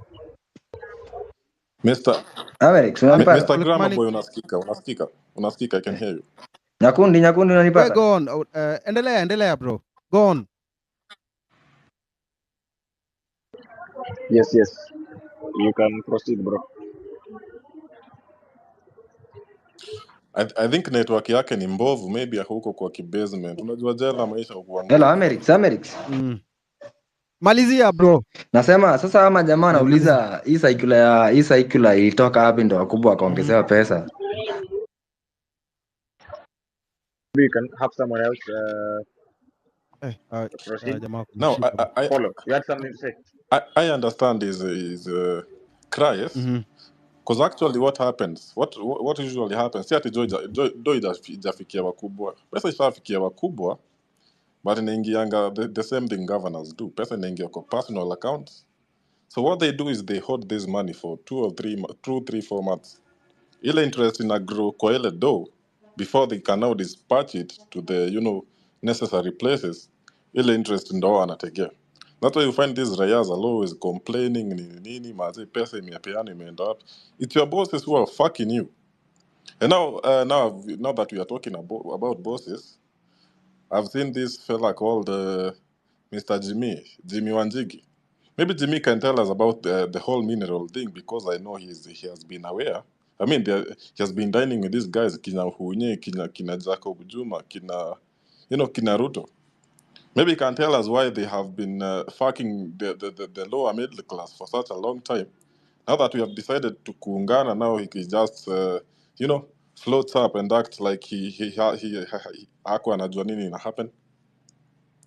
Now another thing, we have been doing research, at least tumefanya, it was actually insane to find out that what we actually have in Kenya, even the Adani deal, I'm 99% sure it has something, a portion of it, to do with the minerals we have in Kenya. When you see them saying they want 30% of the JKIA, they want their own runway, they want to have, they want their own stuff. This means they want to have an unmanaged, unscrutinized, and unmonitored movement of goods in and out of the country. One of the goods being exported is our minerals. Because hata ukiangalia tu ile website ya wale wasi Adani Enterprises, what they usually do, their biggest business is mining. They mine coal in India. I've seen all those photos in all the minerals they've been mining. So these guys ni bad news. Nikiwaambia sahi hata mimi naweza vaa tu nguo nichomoke niende JKIA juu ile hasira niko nayo msione ni mchezo. I know what is coming. The plague has just started. Now, that place called Taita Taveta, that is the hot cake of all the minerals we have right now. Because from my calculations, we have about 260 billion US dollars lying there, in form of titanium, in form of uranium, in form of niobium, in form of tantalum, in form of manganese and other minerals that maybe they haven't been they haven't been mapped out yet. But what I've seen today is the government, which is by the way illegal, has unajua ile ni land ya community. The government under abnormal circumstances has just decided to give 500 acres to this guy called Devki. The one saying that Ruto should be given 25 more years. I've seen hata nimeona amepewa hata title deed. This is very bad man. Umeona ukasia? Amepewa title deed. Unapeaje a foreigner a title deed? How? It happen wapi? Ni Kenya tu hapa ndio unaona vitu kama hizi. Maze ndio nakwambia, sasa ni kama watu feel. And now I've been trying to, hata nimeambia ndugu yangu pale Webuye nataka hii nyingine aniletee. Kuna hii kitu tulikuwa natumia tukiwa vijana inaitwa fair, I feel like nimefika my what do you call it? My climax of hasira. Being peaceful isn't working anymore. And I'm not going to sit down and watch you fuckers over and over and over and over again. Wacha tutoke maandamano na fair. I'm not saying mtoke maandamano na fair, but this is just a thought I've been thinking about. We are so much in deep shit and these politicians don't seem to be giving a single shit what we think. Mgome msigome, we are still going to do what we want. Given the Adani deal, they want, we might be just here ranting and they'll just go ahead and do it. Kimani, just hold on. Shikilia tu hapo. Kasmuel, I see you here. What do you want to say? Yes, brother. Have you told these fellows you're my mentee? Yes. Wonderful. Those people who do not know, Amerix is one of the people who really, really helped me out with drama and music when I was in high school. No, I'm not bragging. However, mi nataka tu hasira ibaki juu. Leo sina, I don't have sijui facts to give you. I just need to bring a few things to our notice. This past 2 or so days, you've seen the vetting of the CSs happen. You've seen that people have claimed that they've worked for 30 years and they accumulated, for example, 400 million. But in the past less than 2 years, somebody's net worth has increased by over 200 million. I don't know which business that is because remember the shilling was not doing too well. Tax has gone up, cost of living has gone up, but kuna wase bado wamemake na sijaona hiyo business because politicians don't produce anything. All politicians produce is violence and chaos. They don't have industry. Unasikia mtu anakuwa vetted. The question wanaulizwa, where have you said? Mtu kama Duale anasema from selling his biography. Najua watu wenye wako hapa, very few people have read it. And yes, because it's the biggest selling book in Nuria, does not make it seem as though he's selling 1 million copies a week. Again, uliona nani akikuwa interviewed Oparanya, nani Junet alikuwa ana nod as though to guide the person to answer no to the question. I'm hearing people declare their wealth. Nobody's even asking for tax returns. These questions are being asked as though it's just a formality. Ini meeting ya watu wa form 4 wanajaribu kusema nani atakuwa CU chairman, and ilikuwa isha determiniwa first term. These people are just hanging out as a boys club. I need to remind you, undiweke hasira juu, sina sijui nini. Polisi umesikia our comrade the cop saying waliongezewa 4,000. Have you seen the amount of force these people use to us on the streets? Is it worth 4,000 shillings? If you're a cop and you're listening to this, I need you to ask yourself, is 4,000 shillings worth brutalizing your brothers and sisters for on the streets? Remember, again, there's this propaganda of this silly disease that's being touted called mpox. If by my analysis, it just feels as though they want to make it look like COVID. You've seen the photos of the boil looking all ugly, but it feels as though they want to impose a lockdown so that what was he undermined, so that there's no public gatherings, because they've just dissipated it as propaganda. And this is what we said: this aura for aura business should not cease, because the government needs to be reminded that they do not own monopoly of propaganda. They might have monopoly of violence, but they do not have monopoly of propaganda. Remember, hii kitu ya mpox, to me, it doesn't even sound like a real disease. Ina sound kama kitu imekuwa fabricated. It sounds like a sponsored ad, because at your patient 0 got it while traveling from Uganda to Rwanda through Kenya. It does not make any sense. For me, it just seems like it's a lockdown thing. Kumbuka, weka hasira yako juu. How many bodies have shown up at City so far? The last time I saw the report, it was 240 something. So it means 1 body for every constituency. Uko hapa, you've sat down as a Kenyan, bado unajiuliza ati why should I go for maandamano? It is for these people who are dying like dogs. Those people, I attended this Tom Boyer show and they mentioned the names, and I remember being so moved and standing, because there are people who laid their lives so that we can get this far. Remember, your local politician produces nothing, but sisi tuko hapa Twitter, tunatukanana, tunasema sijui nani has done this. While the revolution is going on, we need to have one common enemy. Our common enemy is a conman, he's a looter, he's a killer and a murderer, and hires on corruption and cronyism. It is very true, and I'm very sad to admit that there are people who have made money off of the revolution. There are people who've received funding from organizations in the name of mobilizing people, and they have not used that money for the collective. These people, we will not let them lose. That's one thing I need to assure them. And ever since I knew, nilikuwa nafikiria kila mtu anakuja hiki tu kwa na roho safi, but watu tu wako mchezo ya town. Ever since I knew, we said these people will have to be brought to the book. However, as long as they are still furthering this agenda, we have to figure that nane thing, because I'm not hearing enough of us talking about this nane thing. Remember, when this embittered currently Nairobi-based outgoing president is touring around, these trips still cost millions. It's just that we're not seeing the books. Nobody's auditing it. I think, and I would wager, they cost just as much as his international trips would cost. He's now gone on a very, very rampant campaign trail, and we are letting this thing slide while having this infighting. Nane is coming up. You've seen the way people wanateseka. Umesikia vile artists wanadharauliwa huku nje. Umesikia vile watu wanadhulumiwa huku nje. Women are still getting raped in those informal settlements or slums. Men are still being shot like dogs. People in the slums are still going hungry. But watu wamekaa hapa chini in a chamber, in a parliament of baboons, where people sit down, interview each other as a round table chama. It's capture harvest. They go and just pick from public coffers as though they are taking an unsecured loan from a sacco. Na wewe umekaa hapo, hasira yako inapungua. Unakaa chini, you have the guts to think you can question the movement. You think that we will get another moment where we will give this system shock therapy like this. It's never going to happen if we don't follow through with it.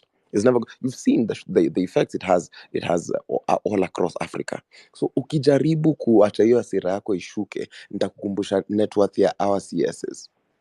Unakaa hivi chini, ukumbuke you are a peasant, you're a pauper. That's why you're on this space. If you had anything, you would not be on this space. Even the people who we think have money who are on this space, they have nothing. They're trying to gather more information on how best they can screw you. Na wewe bado unakaa chini, you think you have moral high ground to call out what this movement is. Let's not accept to be sucked into the useless, these baseless infightings. Because as Ayn Rand said in 1957, when you see that in order to produce, you need to obtain permission from men who produce nothing. When you see that money is flowing to those who deal, not in goods but in favors. When you see that men get richer by graft and by pull than by work, and your laws don't protect you against them, but protect them against you. When you see corruption being rewarded and honesty becoming a self-sacrifice, you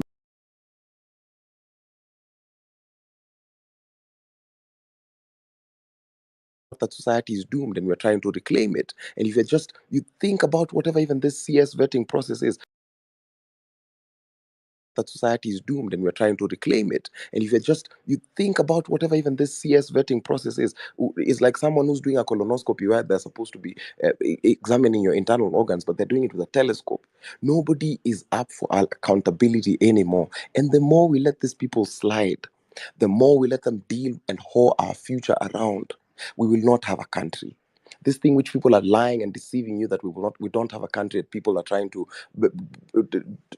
let the country descend into chaos is nothing. Because when you say Ruto must go, and I want to explain this to you very clearly if you're listening to the sound of my voice. When you say Ruto must go, you are affirming the position of the Constitution. Because on September 21st, 2020, CJ Emeritus David Maraga advised the then President Uhuru to dissolve Parliament because it was not in good standing. Years later, this Parliament as it sits is unconstitutional. So all this rigmarole of what comes next, there will be no power vacuum. Let nobody lie to you that the country will descend into chaos, because we are peaceful, but beyond being tribeless, leaderless, and fearless, we are also not, we as I keep on saying, we're protesters, not rioters and looters. Nobody should lie to you that the country will descend into chaos, because what the president knows very well, if you read the Constitution, you cannot also litigate that matter of now Supreme Court, the president of the judiciary has said something. Now you want to litigate it in High Court. It is not a matter of litigation. You just follow the Constitution. The president knows once he dissolves Bunge, we have to go into a general election, and by effect that means that he has resigned. So when you say don't be afraid,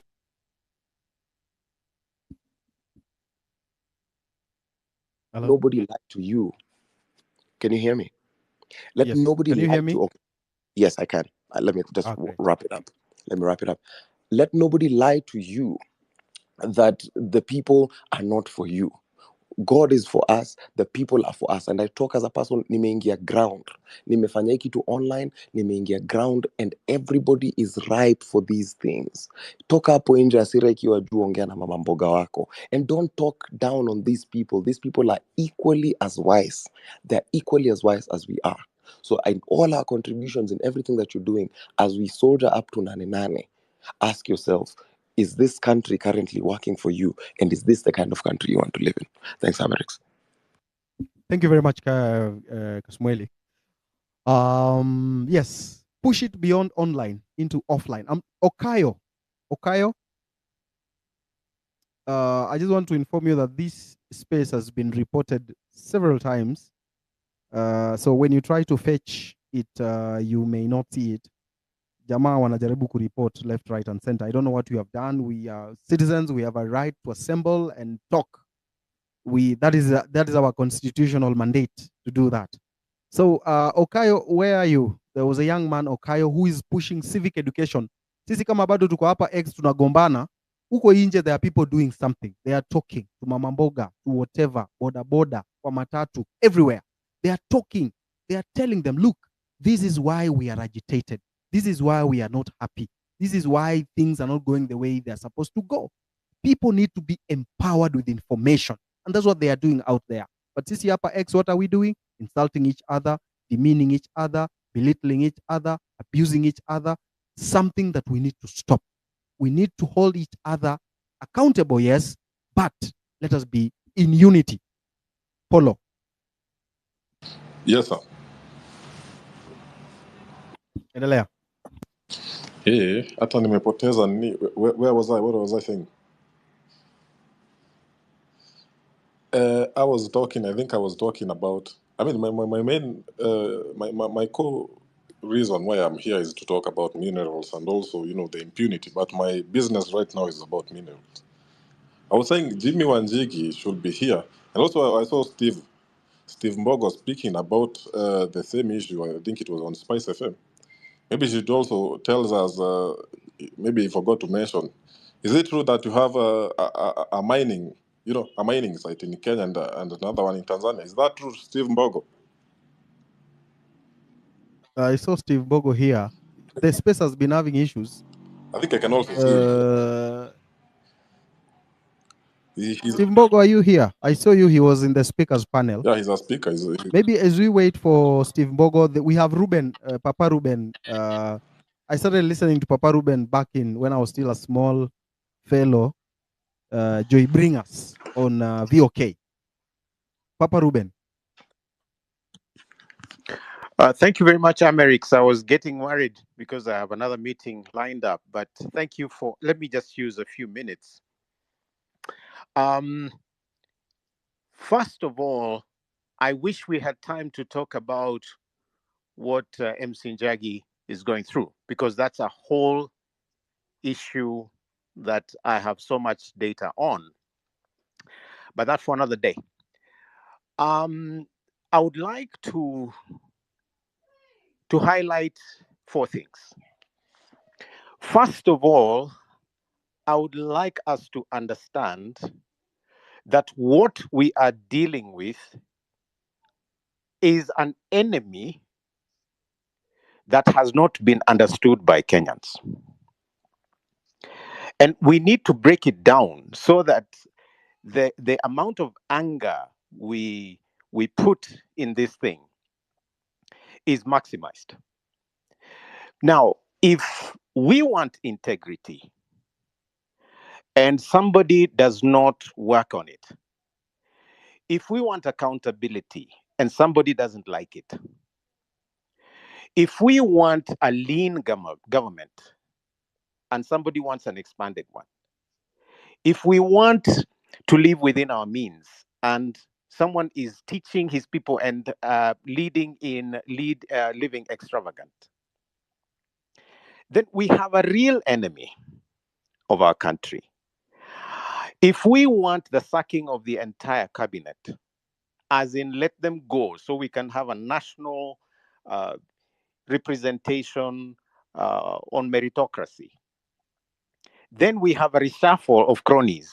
And worse still, you have the so-called opposition brought into government as if to mock citizens. It's like mtadu tunaenda kufanya hivi, and that's what we want to do. You can do nothing about it.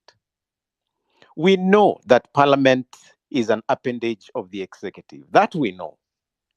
We know what they have done to us in this country. I mean, the fertilizer scandal notwithstanding, they can mock us that way, and money will change hands, and one way or the other, parliament will remain what it is. So when we see the so-called vetting, and we actually take time to listen and even comment, I'm wondering, honestly speaking, what are we even commenting on?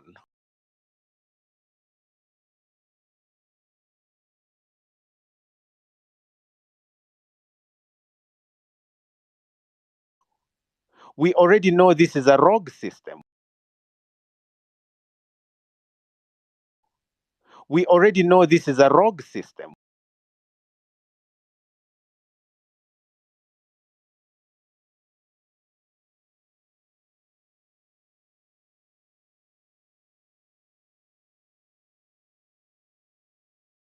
On the basis of disability, all of that.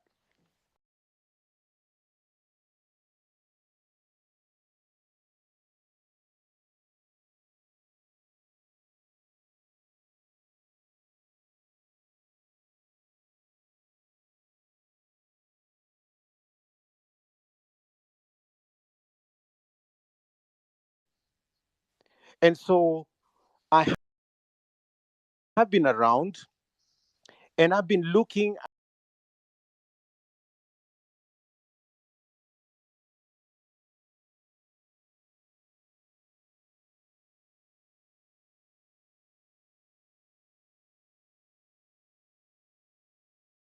what this country needs to be. And so when you see me angry, I'm not angry because the Gen Z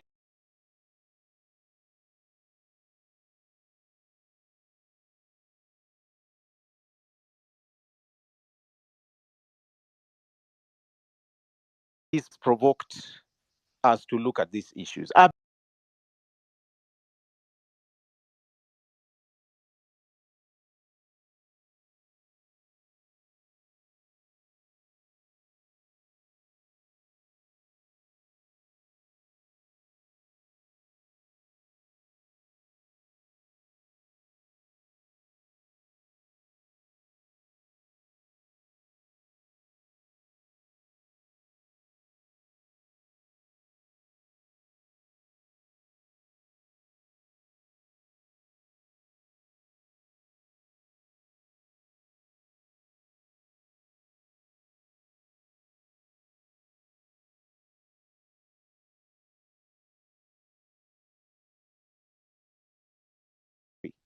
I teach history. And I'm so angry that a few people can take a whole country captive and, lead them like they own them. This cannot be allowed to go on. No, we will not let it happen. This country is full of blood. We've shed too much blood from independence. But Ruto and his system, in 1 year, we only know 247 at the city morgue. I've been to the Yala River. I've been to that hospital and talked to those guys, some families, some doctors there. When Giggs Tata was shot, I went to Mombasa. I was with the family. I was at Kenyatta Hospital visiting with those who were shot, who were injured. We are not dealing with a joke. Citizens have been murdered by this country, by this government. In my private time, I talk a lot to people in the security docket. I have policemen who are my friends. When somebody tells you they have, they are given like 17 to 18,000 a month, of course, it sounds like a lot. But that is what they have for rent. That is what they have for food. That is what they have for the school fees of their children. That is what they have for transport. That is what they have for everything. And they're living in squalid conditions, Mabati structures, like the officer said, some of them leaking. I have friends in that state. When we talk about a few people living like they don't belong here, friends, I don't think we are angry enough. I don't think we are angry enough. Don't waste your time looking at what businesses they're doing. Those children have money that can last them like 17 lifetimes as people go hand to mouth and sometimes without anything in the hand to take to the mouth. I have people who inbox me not having eaten for 3 or 4 days,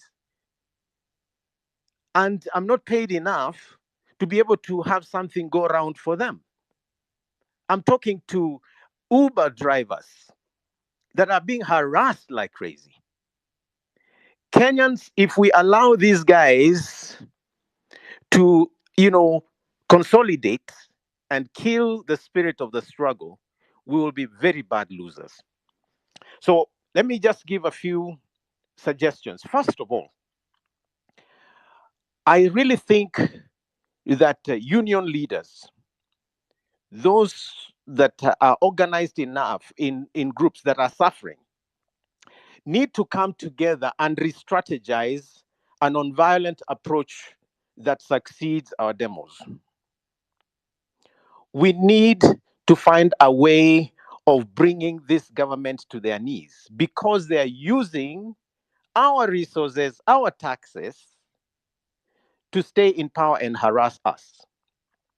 So maybe if we identified certain businesses, certain services that run because of us, and we withdraw for a day or two or more our monies that go into that, whether it's just keeping our cars at home or our border borders, so that we don't fund their petrol stations.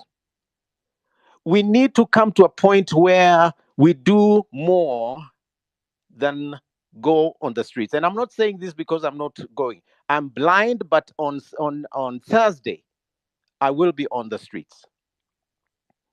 And like one colleague said earlier, if we perish, we perish. I've been on the streets in Eldoret. I've been on the streets with the doctors in Nairobi. I've been on the streets in Mombasa. So if for me as a blind person, I can go on the streets, kwanza tokezeni twende. I need some of you, in fact, to show me which roads we're using. But we must come out. We really must, to say no to being treated like animals with a don't care, detachment, don't care attitude. I will not take it. I will not take it. Wanajua mali naishi wanikujie. And for most of you, you might know it. I'm a very easy target. Wakuje. But we must really stop this nonsense of a few people making us slaves in our own country.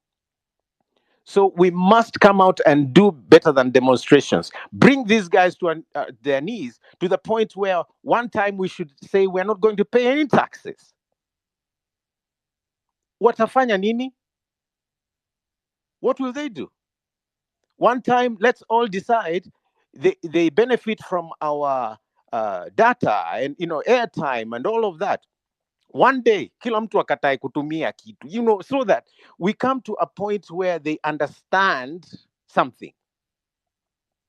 I can't take it. Secondly, as people in the struggle, we need to do more civic and political education for our fellows that are being bought to attend those rallies. Wanalipwa 500, 1000, 2000 to attend so that it looks like they have audience. They don't have audience. So we need to do more civic education. Hao watu wanakuja na maboda na kusema, we support the government. They don't support the government. They are suffering. But for some of them, they're too hungry to resist a 500 bob. So we need to come to a point where we ourselves educate each other and talk to one another beyond these spaces and show them the uselessness and the price of betrayal. I think we need to do more. But thirdly, I really think we must come to a point where the lawyers, LSK, and all legal entities, those that are on our side, we need to develop a scorecard of minimums with regard to those who can occupy office, so that we say, kama hauna these 3 things or these 5 things, then usikaribie uongozi. Because we have cheapened leadership in this country, so that it's only the politicians that can exploit that go into office. That's why they can vet these guys, and they're rotten to the core. The DPP keeps doing whatever they do to excuse them, and we just go on like nothing happens. Some people should never have leadership and their name in the same sentence. So we need a scorecard that we agree on before the next election, whenever it will be called. In the 2022 election, when I ran, ESCC had singled out 241 people that were not fit to hold office. Most of them made it into office. That is where we are. So mkiniona na post vitu kuhusu values, It's not because I can't share my economic policy or education policy or whatever, even though I do. It is because I think it is the answer that the character of a person matters. If their character is rotten, they should never even go through a nomination process. And this is something we can begin identifying now. Now, vijana, najua mambo ya leaderless, tribeless, and so on, imeshika sana mpaka I ask myself, so when we get these guys out of office, so who are going to be the leaders? Since the agenda is here and we understand what we want, then those of you who understand what we want should be getting ready to take over office. MCAs, MPs, we need Gen Zs that are governors, senators. Hata tukipata president ni sawa. I mean, we need to get ready, and professionals, kuna vijana that are good leaders, start grooming them, fund them, prepare them to take over leadership, so that, you know, nature abhors vacuum. So tuambiane ukweli, once Ruto goes with his system, we'll need good leaders, and some of you need to be sharpening your leadership skills and getting ready. All these graduates with degrees in leadership, you know, administration, and all kinds of professions, we have to get ready. Lastly, ningependa kuomba hivi, if for any reason you are hearing us on this space, let us escalate beyond the X spaces. If hata kama unaelewa vernacular, call in, you know, those talk shows, and talk about nane nane, talk about a better country. You know, go into your WhatsApp groups if you're on WhatsApp. Mimi nimefungiwa Facebook, so that's why I'm mostly on X. Go wherever you have a chance. Ukichukua ukiwa kwa matatu or whatever, talk about this, because the country is ready. We just need to mobilize and move. I really pray that all of us see that better country. But hii nchi ambayo iko na damu nyingi sana kwa, you know, the ground is crying out. And I can, you know, list them from independence until now. Inakuwa ni kama mambo na investigations, inakuwa a way of postponing. Ukisikia no stone will be left unturned. Actually, that's basically saying it's buried. So CDF wetu ndio huyo ameenda, Musando alienda hivyo, Baby Pendo ndio, yani we are so used to shedding blood mpaka Shakahola inakuwa ni kama a religious thing. It's a crime scene. You know, the Kware thing is not even about the demonstrations. It's genocide. It's genocide. All those bodies at the city mortuary, these are citizens, children of parents like me. So we need to wake up. And Kenya, we need to be a little more angry than we've been. We really, wacha hiyo anger iboil. Wacha ni tusiwe, I'm immune. You know, I am immune to insults. Insult all you want. I feel nothing. But my anger shall rise until I see a new Kenya. God bless you all.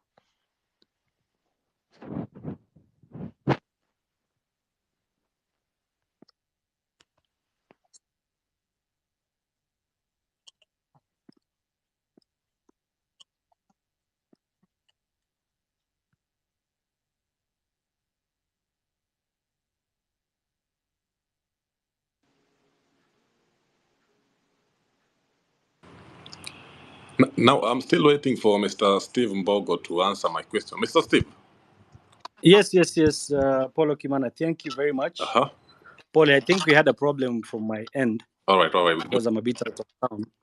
Yeah, but thank you for bringing up this topic. And as I speak as someone with a vast know-how on mineralogy, because that's one of my interests and one of my businesses. I am in active mining in East Africa, not only in Kenya, because you understand that in Kenya, getting the rights to concessions is close to impossible. So I've got interest in Tanzania, and right now I'm doing mining in the Democratic Republic of Congo. So when you talk about minerals in Kenya, you have to understand that Kenya is a very wealthy country in terms of our mineral deposits. And I think last time when I was invited to this space, I mentioned that we have a minimum of 970 minerals in this country. Talk of graphite, iron, copper, coltan, manganese, gold, diamond, cobalt, thorium, chromite, name them all, uranium, zinc. Kenya is a very wealthy country. And I based my conversation last time based on the formation of minerals. And we're told that minerals are formed due to changes of temperature and pressure in the ground. And we are so lucky as a country. We have so many areas that have these activities in the ground. And that's why we have so much minerals in this country. The only problem with this country is that a majority of these concessions were taken over from the 1940s, from the time of colonization. And the majority of the concessions that are owned by the blacks, or rather Kenyan natives, are owned by the big families, and they use these concessions as briefcase companies. So what most of these people do is they use these concessions and get borrowings or fundings from what you call hedge funds, and they don't really put them to use.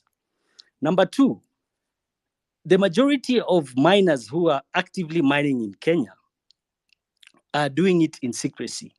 When I talk of secrecy, there is a very poor structure on the government to audit and understand the extent of mining activities from these companies that are mining in Kenya. We are told, as per the Ministry of Mining, that mining contributes less than 1% of Kenya's GDP, which really does not make sense.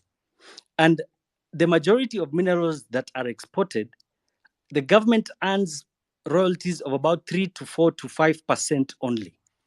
And as per the 2016 Act, I think it's the 2016 Act of the Mining, we are told that the sharing of royalties is 70% to the government, 20% to county governments, and 10% to the communities. The Ministry of Mining in itself says from 2016 to date, they have collected about 14.7 billion shillings. And from these 14.7 billion shillings, remember, the 10% and the 20% that is supposed to go to county governments and communities has not yet been disbursed. So we go back to structure.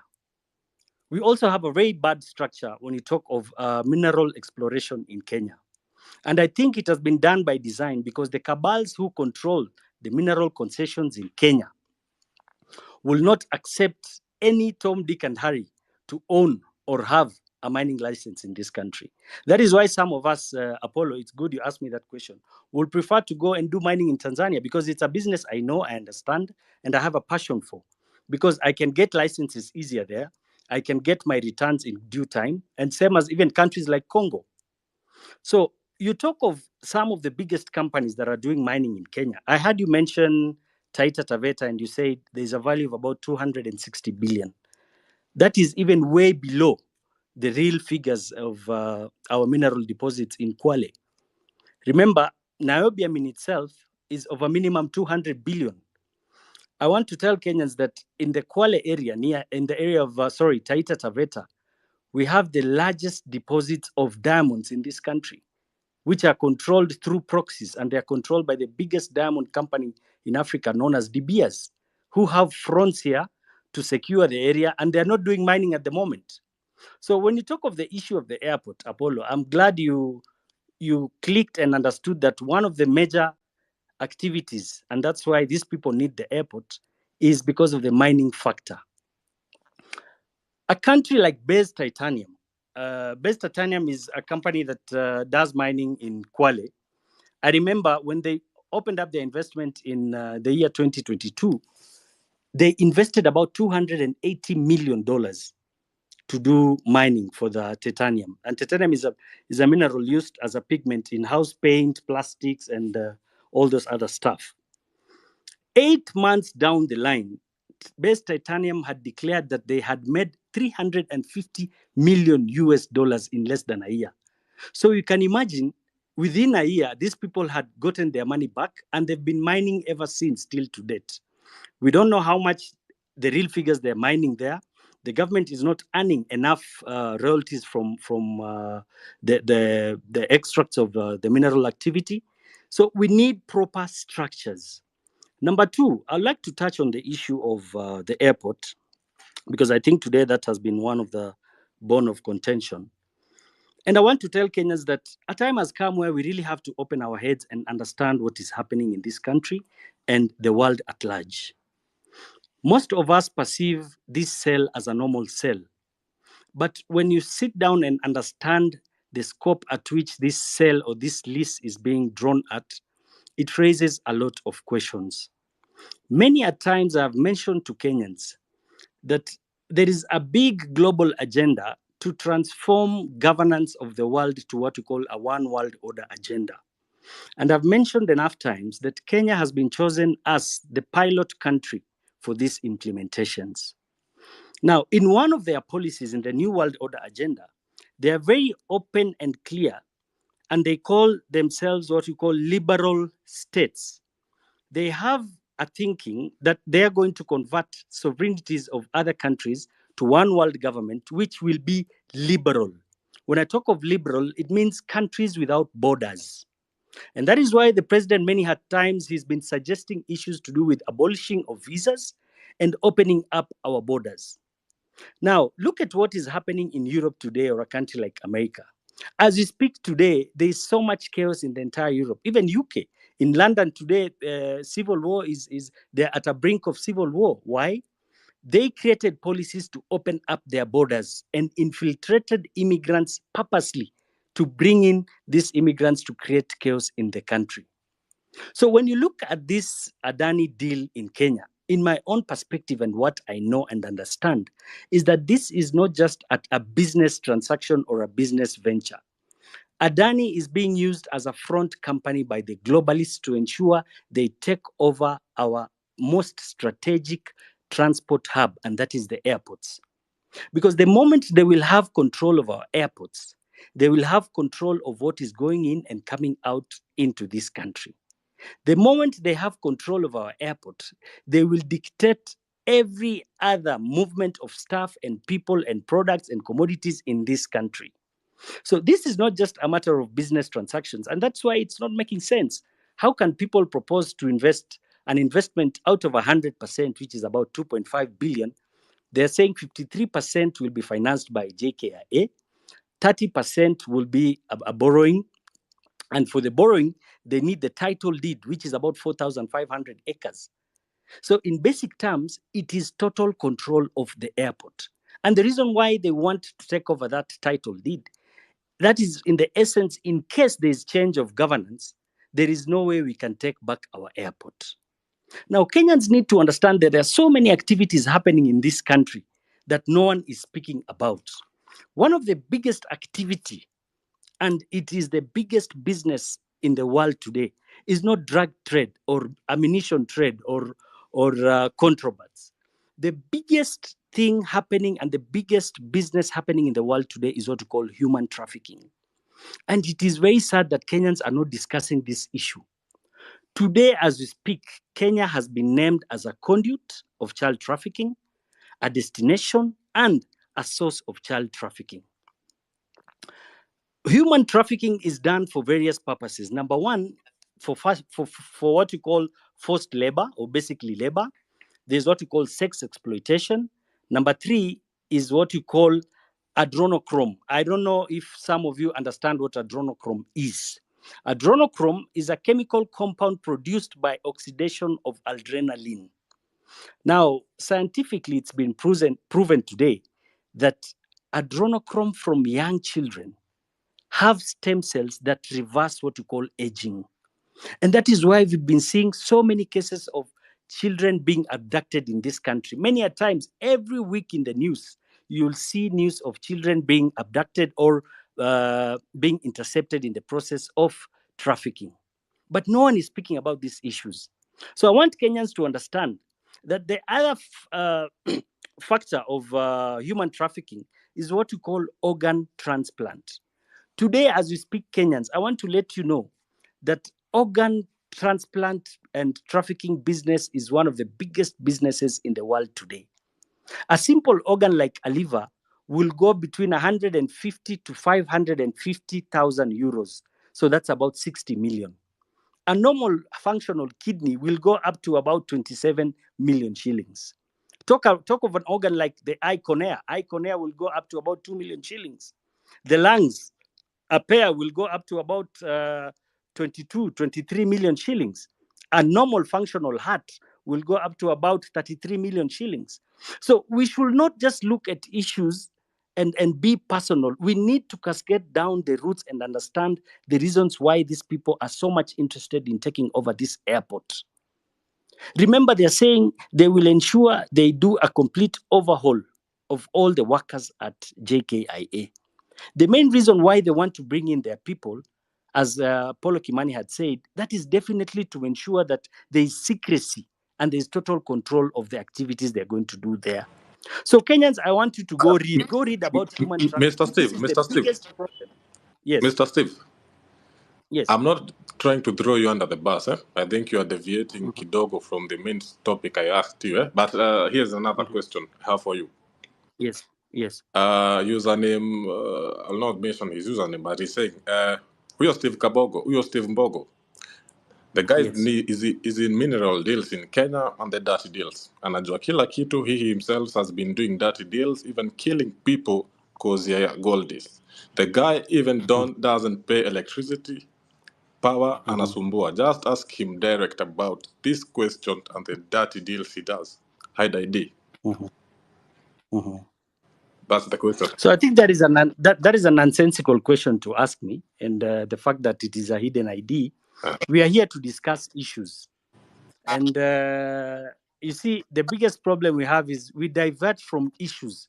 I think we are here to discuss simple issues and issues that affect this country. So when someone brings in personal issues or personal attacks to me, let me tell you, Apollo, I'm not the kind of person who can be swayed or bullied by such sentiments. No, I understand. I'm here to discuss. I'm just telling you, I'm here to discuss issues that will help take this country forward. I'm here to discuss on these issues because I understand them and I feel pained by these issues. Remember, the problem we are undergoing as a country today can only be solved by us having a collective thinking. There is no one who has a monopoly of wisdom. Whatever small you know and I know, that is what you're supposed to bring on the table and become solution-oriented people. All right. I understand. But at the same time, you also need to look at where I'm coming from. Over the time, history, history has also, it has proven multiple times. I don't have to be, I want to make sure if we are in this together. I want to make sure we're on the same page. I don't want us to have to be in a situation where, over the times I've seen, after the aftermath of this freedom fighting, the aftermath is usually now the people who now have you ever read this book called Kidaga Kimemozea? It's a book by Ken Olibora. Now when these people fight for freedom, wanapigania uhuru, the aftermath is actually the people now, they have decided to that these are the guys we see fit for this job. These guys come back and bite them in the ass real bad. Yes. So I need to make sure, this is Steve Mbogo saying this. Okay, he's saying this. Is he talking the truth?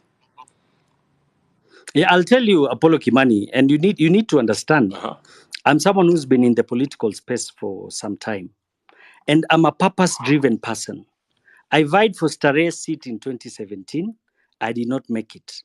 I had the position and the power to vie for the seat last year. But I decided to step back and I supported someone who I thought, and in my own thinking, would do better than I could do for the country. So for me, it has not just been about me. And I'll tell you, I'm not doing this because I need any political seat, Apollo Kimani. If you can do better, count my blessing and my support 100%, socially, economically, and politically. For me, it has never been about me. Ask the people who know me. I've been in leadership for the longest. I was the patron of Kenya University Students Organization for about 5 years. I have raised a crop of leaders who I'm proud of. So it is not about me. I'm not campaigning.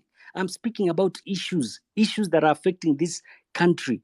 And I have said again and again, if we have people who can take this country forward, Apollo, I'm a businessman. I understand the importance of good leadership. Me being a businessman, I know if the country has good leadership, my brother, I'll be smiling to the bank. For me, it's about policies and good leadership and know-how. Countries are run by people who have what you call a know-how on how to take the country forward. All right. That So makes sense. it's not about person. It's not about All me. right. So All right. don't think I'm here to campaign. No. All right. Let's collect our Can you hear minds. Let's me, bring Paulo? our minds together and create a solution for Paulo? this country. All I'm Can you hear saying me? is there's absolutely no room for con artists in this movement. Them out, regardless of how long it might take, but we are not going to allow that.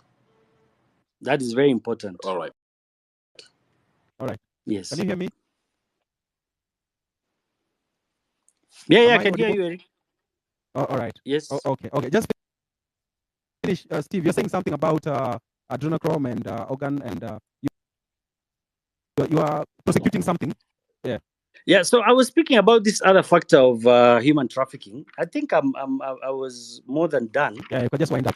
So I just wanted Kenyans to go and do a research of what has been happening in countries like Ukraine, countries like Haiti, where we've got globalists putting their foot down in those countries. And I think this is subject to discussion, and we need to expound on it because it's become a menace. I'm glad I saw Mutua today during his interview. He mentioned about the issue of child and human trafficking in Kenya. So we need to raise our voices louder and louder on regards to this issue. And I think that will be one of their biggest access ports. If they take over the airport, I'm telling you, be ready for massive open border policies that I'm talking about immigrants coming into this country and illegal activities such as human trafficking and child trafficking. So let us look and think deeper on regards to this issue of Adani. It's not just a normal transactional venture. No. It's bigger than what meets the eye. Yeah, correct. There is a lot. There's a lot going within. And it's not. It's remember. Sorry, before I wrap up, I want you to remember that the president himself had suggested a number of times that there are plans to sell what to call state corporations. And I've repeated again and again, and I asked a simple question. We want the government to be open enough and tell us the guarantees that have been signed against what we call these debts we are taking.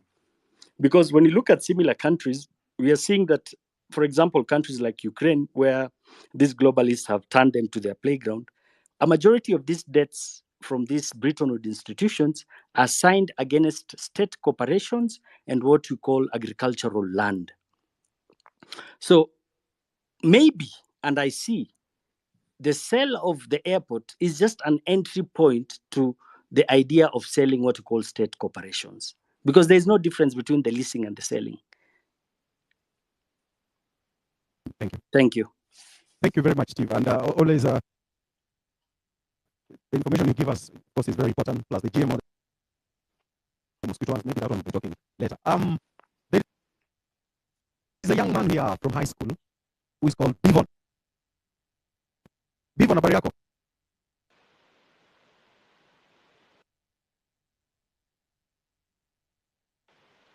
Bivon.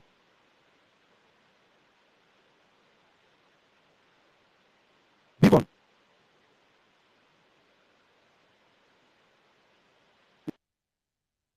He says he's a high school student and he has something he wants to share. I don't know what it is he wants to share. Bivon.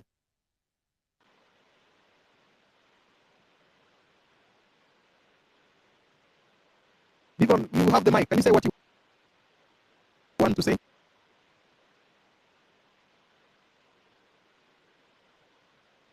Okay, Mary, take it over. Can I speak?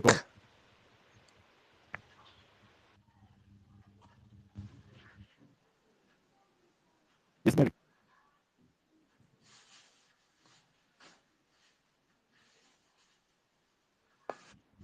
Eric, can you hear me? Go on.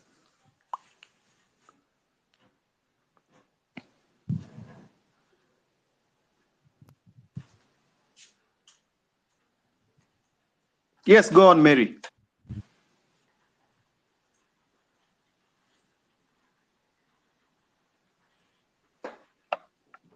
Hello, Mary, go on. We are listening.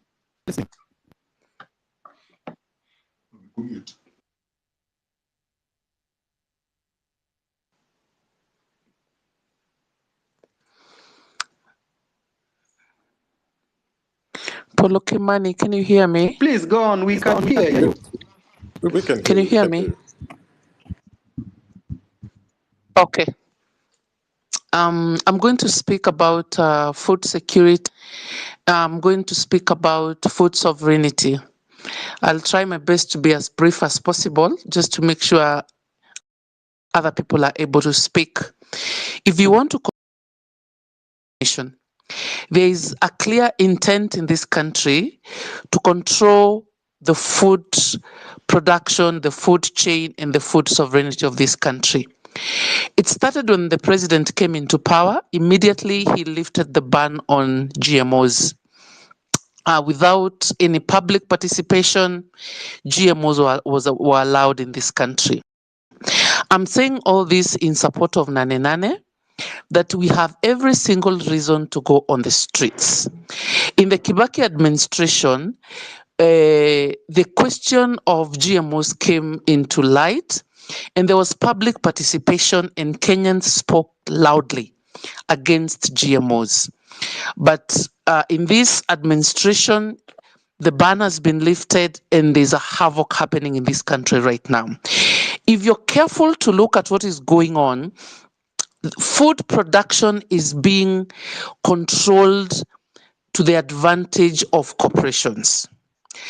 You need to look at the Agriculture Professionals Bill, you need to look at the Livestock Professionals Bill, you need to look at the Seed and Control Act, which is already an act. You also need to look, I'm forgetting about the other one. There is an effort to control food production.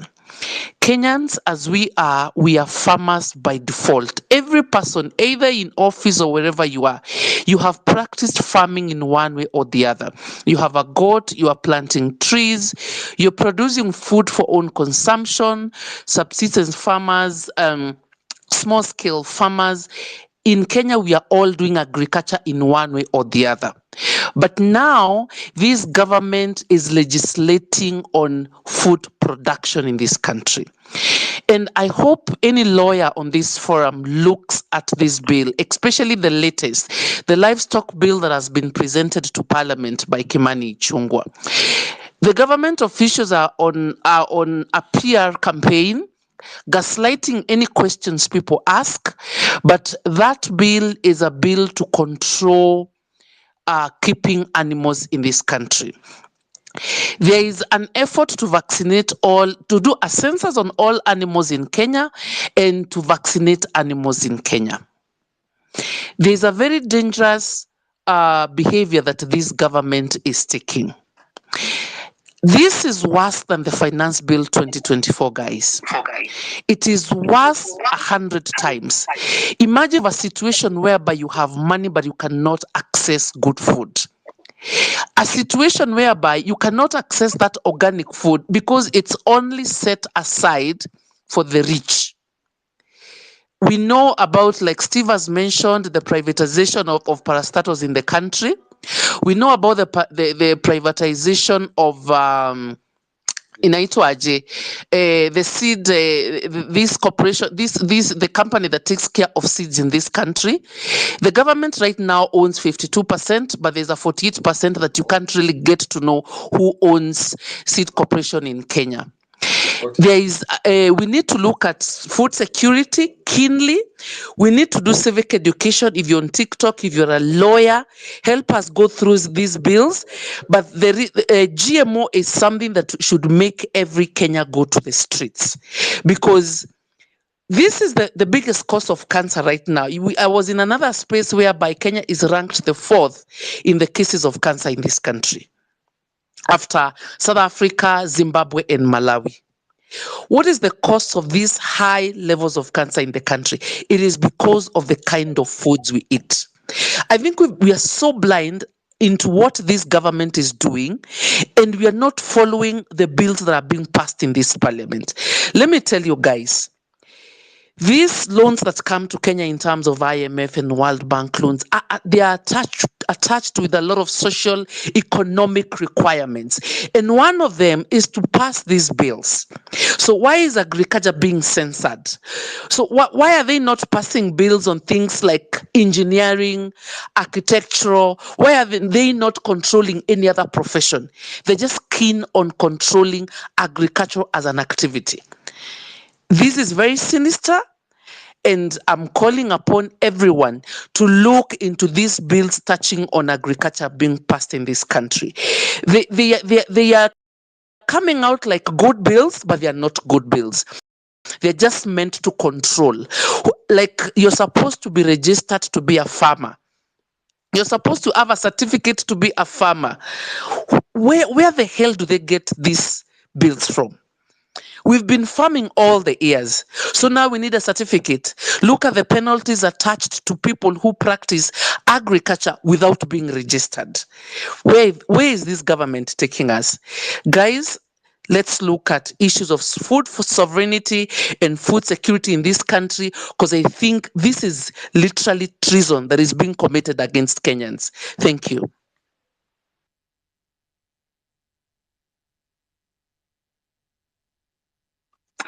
All right, my network is very bad. So Joshua Okayo.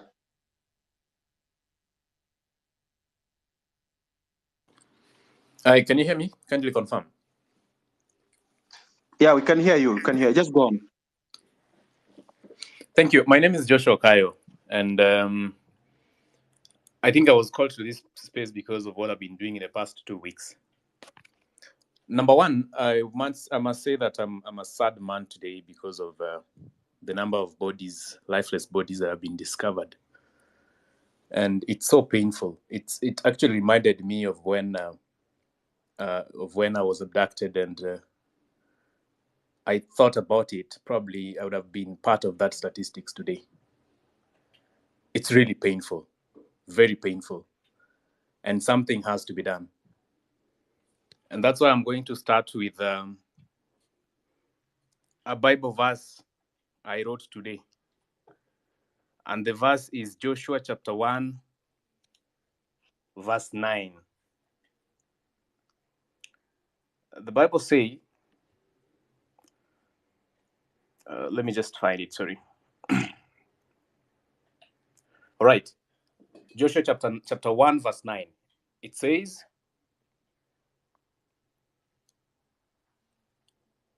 have I not commanded you?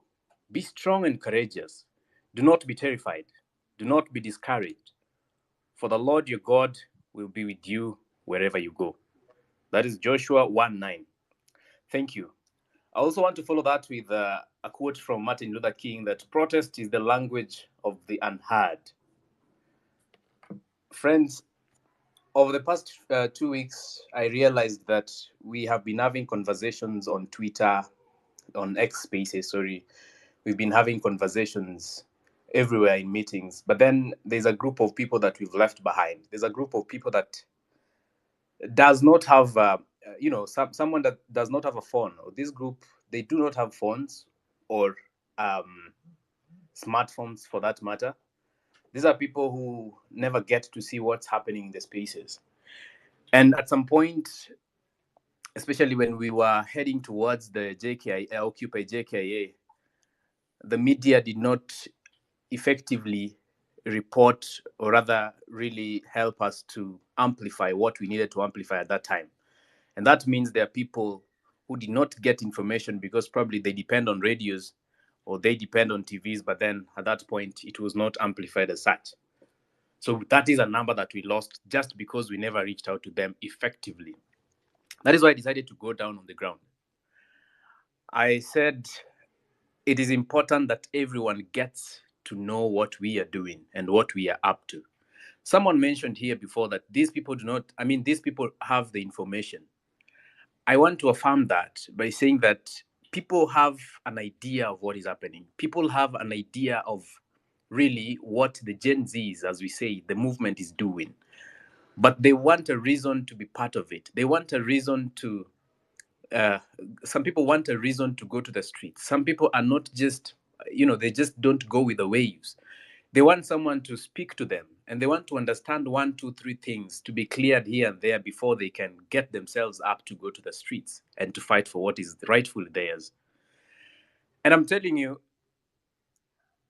really, on civic education and especially the groundwork, a robust and effective civic education is that which is, in addition to the immense knowledge that probably you and I have, a deep understanding of those issues, the kindness with which you communicate, and probably humility, there needs to be a touch of audacious creativity and madness. You have to be a little bit mad for you to succeed in addressing and communicating the issues that we are taking to the ground. Because take, for example, the day I was traveling and I was in, let me just say, Coach bus. And I decided of the 52, is it 50, 40, I think 45 passengers, I was the only one who stood up and said, I want to speak to these people. And I took about 7 minutes speaking to the people as to what is happening in the country and telling them about Nane Nane. Of these 45 people, only one person was against what I was saying. But this person was not against what I was saying because really he's supporting the government. This person was against going to the streets because he's a guy whose brother had been killed in the protests. He was so angry. He was hurt. He was in pain. At this time, he was traveling from home, going back to Nairobi after the burial. The lesson learned from that point is that even as we take message home, even as we take message to the ground level, we need to understand that there are people who lost their people. And much as they may have enough courage to come back to the streets, they have to be recognized and they have to be told pole before we start anything. From that point to date, any day, anytime I get to speak to people, I have to first of all tell people pole for those who probably who are part of a crowd I'm addressing and they've lost 1 or 2 of their people. That is one thing I learned. Another thing I learned is yesterday. Yesterday I was in Nairobi CBD. I was speaking to a group of people, and I realized that these people actually have knowledge, and people are discussing on the ground what is happening. The Adani group, JKIA, and all stuff. But someone just wants to be told how it is affecting them in person, as an individual. How does it affect me? At the same time, we have people who've been sent by this rogue government to come and try to intercept our ideas. And when you try to communicate these issues with people, there are people who are also trying to make noise and trying in the background and trying to discourage you from speaking what is right, what you should be speaking about. So these are some of the things that require madness for you to be able to speak in the and people who are actually ready to fight you, people who have been probably some have been paid, some are in contracts, and who want to come forth and just disorganize organized crowds. It requires a little bit of madness for you to stand in a bus or a matatu. The other day I was in a matatu from town to another place, I won't say, and these people actually demanded for the music to be switched off so that they can listen to what I was saying. It really tells you that the ground understands what we are doing. People just need a reason. People just need to be whipped. People just need to be told that, look, it is time. We need to build the rage. We need to make it the conversation. We have had all the ideas. We have had things about punitive laws. We've heard about the issue that are affecting Kenyans. I can speak about so many issues, university fees. I can talk about the university I went to, University of Nairobi. I paid 26,000 every year. Right now they are paying, I don't know, in hundreds of thousands every year, academic year. I paid only for 5,400 for accommodation. Right now they are paying, I think, 39 or so thousands every year. I mean, every semester. We can talk about the acts and everything. We can talk about the carbon credits and people adopting forests, Rachel Ruto adopting forests, and we know what is behind that really. We can talk about the livestock bill and the punishment for any offense committed within that act. 500,000 Kenya shillings or 1 year in prison. I mean, for a normal Kenyan. You understand? Really, these are the things we need to tell people. These are the things we need to communicate even as we do groundwork. Now, ways of doing civic education are so many. Me, I've done matatus and buses and markets. I've done border shades. It is upon us. It behooves us to now all go out and not just concentrate on X spaces, but actually go to the common mwananchi at the lowest level, who is seated in a market somewhere in Uyoma with fish and mboga selling. Talk to them, understand first where they're coming from, understand really what they've had already. Because again, you need to know what they've had. You might be going and imposing your ideas on them, and there's something they've had before. So get to know what they've had before. Then after that, now build on that conversation. Let us go to markets. Let us go to border shades. Let us go to churches. Actually, you go to churches, talk to the priest or anyone in charge before. Let them know that this is my agenda. This is what we are doing. We have only 4 or 3 days left to have the biggest protest day in Kenya. Let them know that, look, all of your voices are needed. And if you don't give me a chance to speak today in your church, then even God might deny you a chance to get to heaven. Let us go to bonding and team building activities. Those who are going to have team building activities between today and Wednesday, let us go to those spaces. Mobilize people, parties and ceremonies. Kuna watu wako parties leo usiku. Let us get to them. Let us get to I know quite a number of universities are closed right now, but this is a war that is not ending today. So even as we proceed with the war, coming September, October, let us get to universities and colleges, because I have a very credible information that there are certain university leaders or student leaders who are paid to mobilize people to have event on the day you are supposed to go to JKIA, so that these students are more consumed in their events, that they don't get a time to come for the protest. So this government is using any way to try to thwart our energies, to thwart our efforts. And this is the time that we must rise up, everybody and anybody, to speak against impunity. Let us go to TikTok. I have actually recently decided to know how to use TikTok pretty well, because I realized so many Kenyans are following stuff on TikTok, and you can see the feedback. The feedback is that, look, we are behind you. Let us do it together. Let us go all out and convince our brothers and sisters that this war is for every Kenyan. And one thing that the people of Kenya don't really resonate with is the fact that we are making this war to be a war of Gen Zs only. Let us say this is a war of Kenyans. Yes, the revolution was started by Gen Zs. It has been led by Gen Zs for a substantial amount of time, but it is time that every Kenyan comes out and speak against the ills and the things that this government is doing. Now, finally, I would want to make just a message to any police officer or defense or members of the defense forces who are listening. Yes. Look, we are your brothers and sisters. Mm-hmm.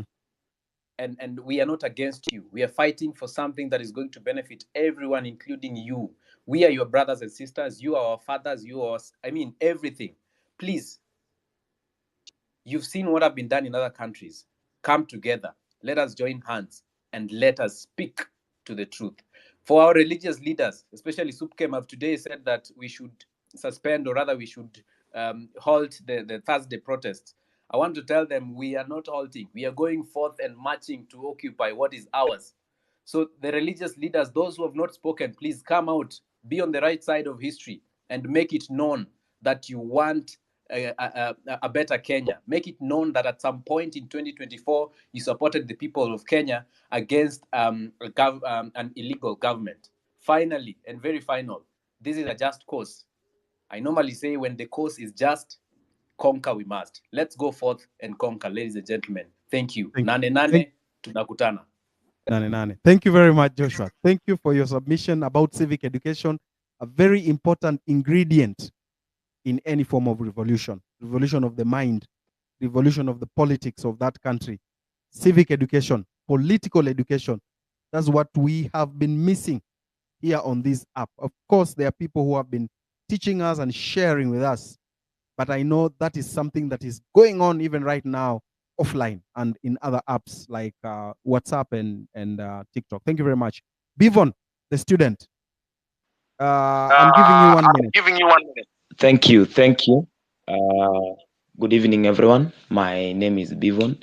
I want to make my submissions. Actually, I'm not talking about maybe some of you are talking about maybe civil education, some of you are talking about food security, but mine is just mobilization. As a high schooler, I want to tell you that nane, we will be there. We've seen things on social media. Some people saying that the government is worried some of us will join. Not some of us, actually. We will be there because the government has messed up our lives, not only the lives of the comrades. Let not the song be that the comrades are the ones who will be in the demonstrations. We will be there as high schoolers. As a person, I've taken that responsibility to mobilize my fellow students, my fellow age mates, my fellow schoolmates. I've taken a responsibility, and I'm sorry to say this. Sorry to the teachers who are listening to this.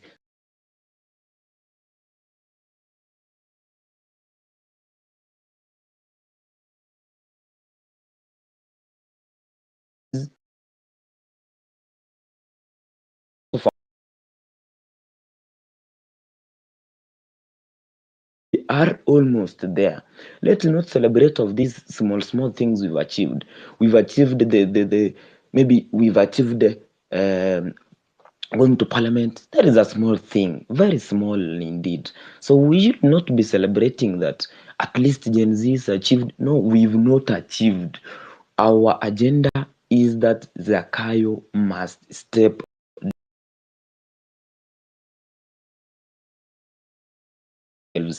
why are these students demonstrating? They don't have maybe mere reasons. We have the reasons. Some of us are here on social media. Majority of the students are here. We follow Cyprian. We follow Cornelius Rono. We follow these people. They educate us. We know what is happening in the country. It is not that we don't know what is happening in the country. We know. We follow you bloggers. You tell us this and this is supposed to happen. This and this was supposed to happen and it never happened. It is supposed to be like this. That is why we will be in the streets full force, young as we are, to fight for our nation. Because if we don't fight, who will fight for us? The comrades will fight, yes. They achieve their own. Maybe we have to be there. We tell the president, Mr. President, because of the fall of the Finance Bill 2024, you said scholarships will get 16.9 billion cut off. The secondary schools capitation will get 18 billion cut off. The TVET capitation 4.5 billion, where we are heading to. The HELB 10 billion. What is that? We know what is happening. In school, we are given pocket money. But that pocket money doesn't help us because when we were maybe in class 8 or Form 1, it used at least to satisfy us. But now, bread is at 70 at school. Bread is at 70. You are given 2,000. How long is that pocket money going to last? We are facing the music more than the comrades. Because the parents are suffering. We use it to call our parents back home. Hello, mom, you know what? It's a weekend. Inasina pesa.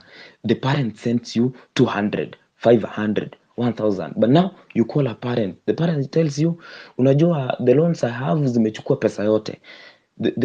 Hizi vitu nanunua hapa kwa nyumba, you understand. Wewe unajua mahali maisha imefika. Even the teachers in school tell us, wanatuambia huko maisha nje imekuwa ngumu. So we have the pain. We have felt the pain. So I want to tell you guys that nane don't be shocked if you see us having our own t-shirt, because as I've come up with my own groups, my Telegram groups. I have Telegram groups for only students that we discuss on how we are going to come out so that we can tell this Zakayo, you know what? We are also touched. This must happen. We will be having our printed t-shirts telling Zakayo as a student, we are tired of hearing that the president, William Ruto, who is William Ruto? In fact, he's not even supposed to be called the president right away. He's just a mere person. It's only time and him which are separating the seat, time and him. So what we should do is not fear. And I want to say this without fear of contradiction, that I as a person, nitakuwa mbele. I've been the front line, fearing nothing. If I die, anyway, that birthday yenye nimeshindwa kununua keki, I will die for this country and the country will be liberated. Country itakuwa sawa. People will be living their lives. This dictatorship must end. We cannot be dictated now.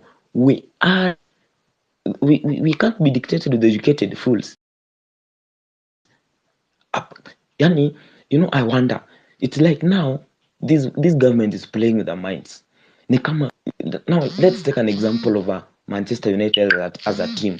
Manchester United, maybe as an example, has failed. Maybe it's down 2-0 goals, 2-0 goals. Now the coach comes in, says, you know what, Onana, why do you know why this team has maybe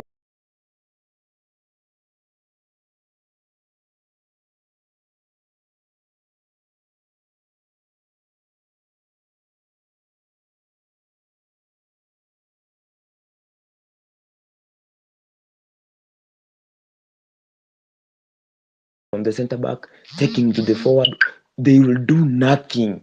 That is playing with our minds, mind games that we are in fact out of.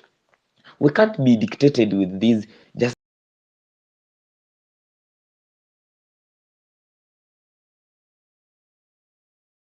because of time.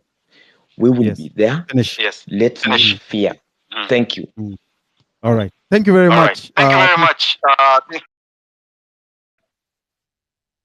All right. Edgar, you can go on. I can see Julie. I can see Simon. Go on, Edgar. Oh, okay. Thank you so much, Amerix. I hope I'm being heard. I actually dropped as a co-host. I've been having connectivity issues, and the space has been reported severally.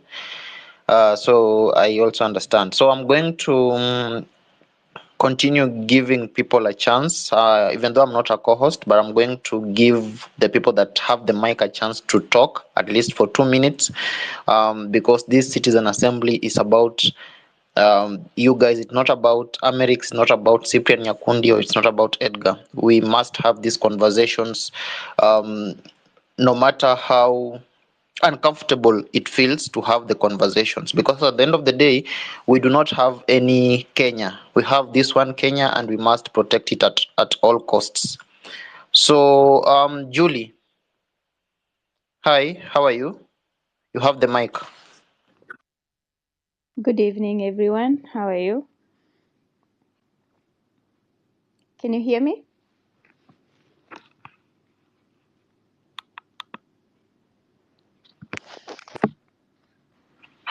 Yes, Hello. we can hear you. We can hear you. Continue. Kindly continue. Okay. All right. Thank you so much. Thank you, Amerix, for facilitating the Julie, are you space. speaking? I am. Can you hear me? Oh, okay.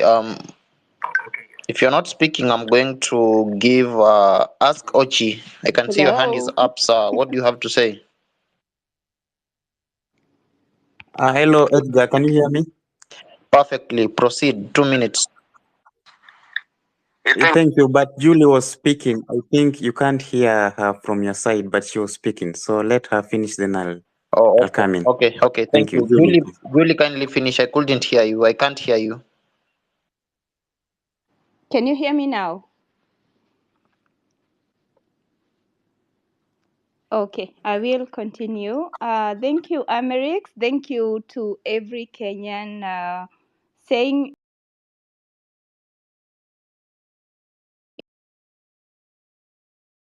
movement. There's so many people out there who are looking up to.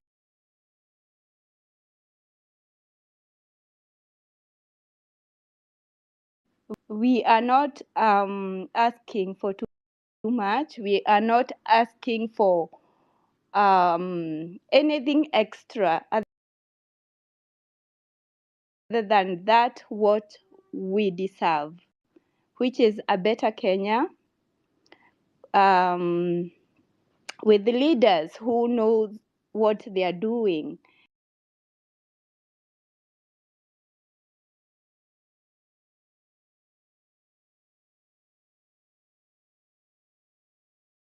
They are not answering our questions. They are not giving us way forward, which is really sad. I feel like our current leadership, they had perfect opportunity to rise up to the occasion, to give us direction, but the whole thing has been turned into us versus them, and this can only continue for so long. And also I had this, with ideas on how can we call for accountability, to given what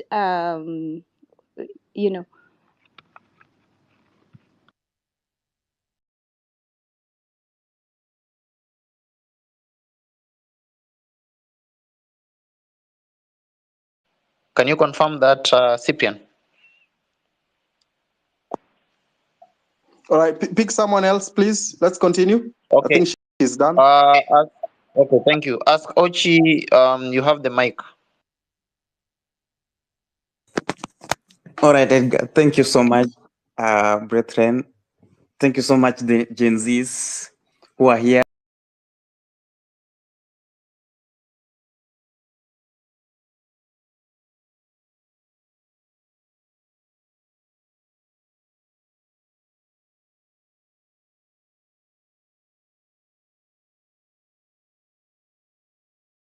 The streets on Thursday next week. First of all, I am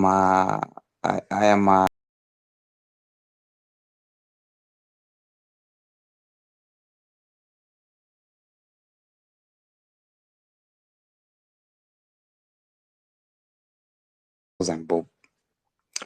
Hii 9,000 bob ukishalipa, watu wa Kanjo wanakuja wanakuambia no, wewe uko na machines mbili, huwezi lipa hii 9k.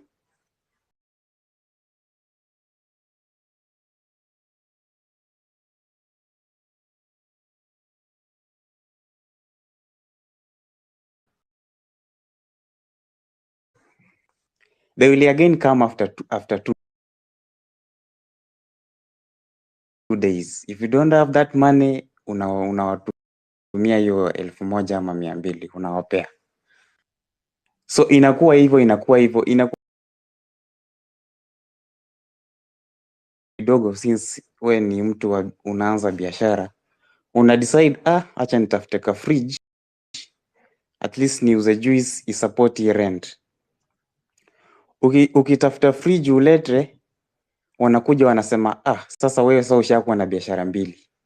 You have a mini cyber and you have a fridge. So this fridge is also taxed. So again, you go and review.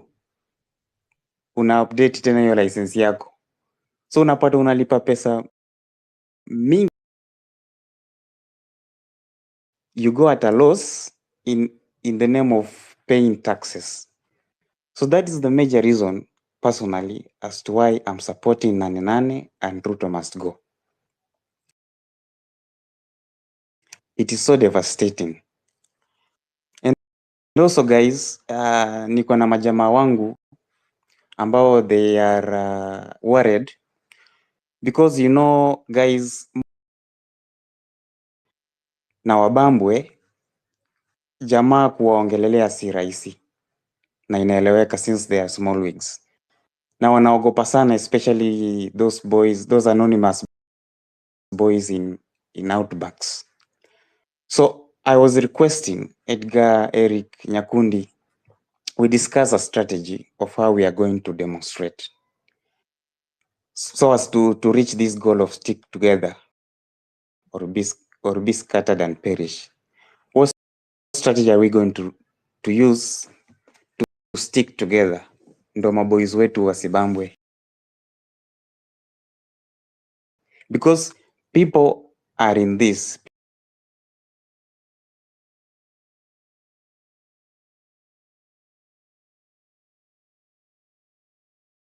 We were talking to a few comrades.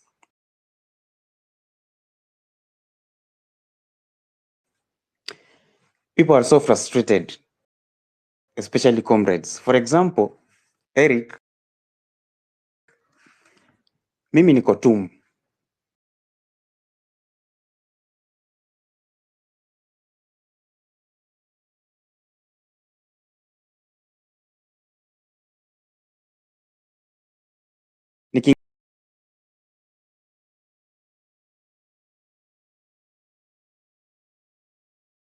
Rice hiyo ilikuwa 20 bob plus veggies. Jioni mimi nilikuwa nakula sima na mboga, hiyo ni 22 bob. It was very affordable. Though still that mess of ours was most expensive compared to other universities. Hiyo mess ilikuja ikatolewa. I don't know what happened. There are very many stories.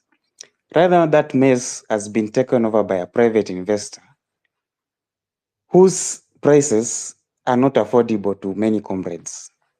From the statistics, most comrades walishindwa kustahimili hiyo survival and therefore they dropped out.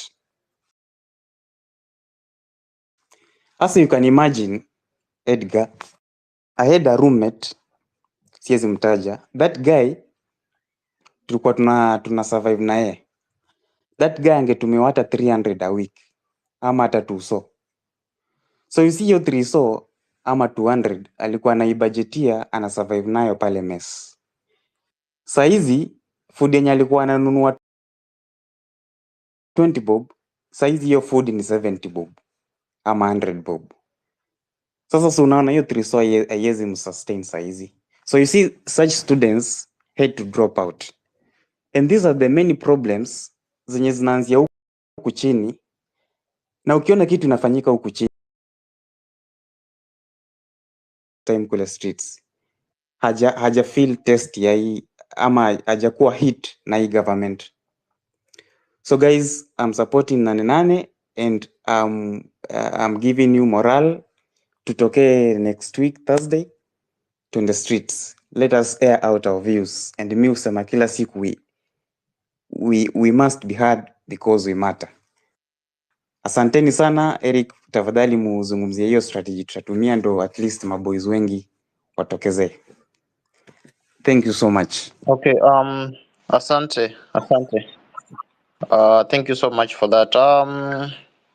I'm going to bring in Captain Gaira. How are you? Captain?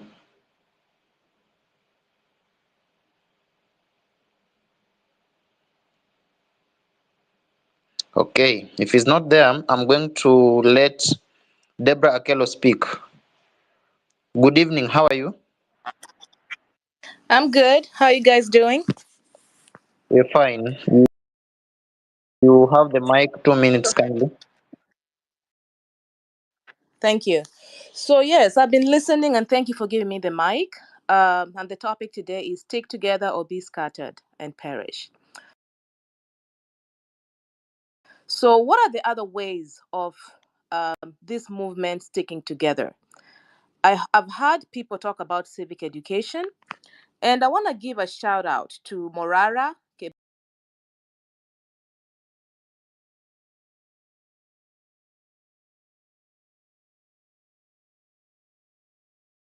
civic education is what is it that somebody can do in the comfort of their own home to show that they are dissatisfied with this government?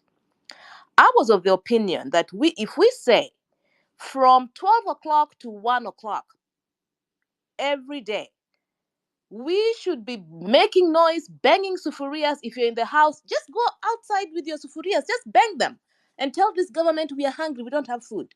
For 1 hour, there's noise all over the country. Then we stop. And then those who are driving, if you're driving on the street from 12 o'clock to 1 o'clock, you are just hooting your horn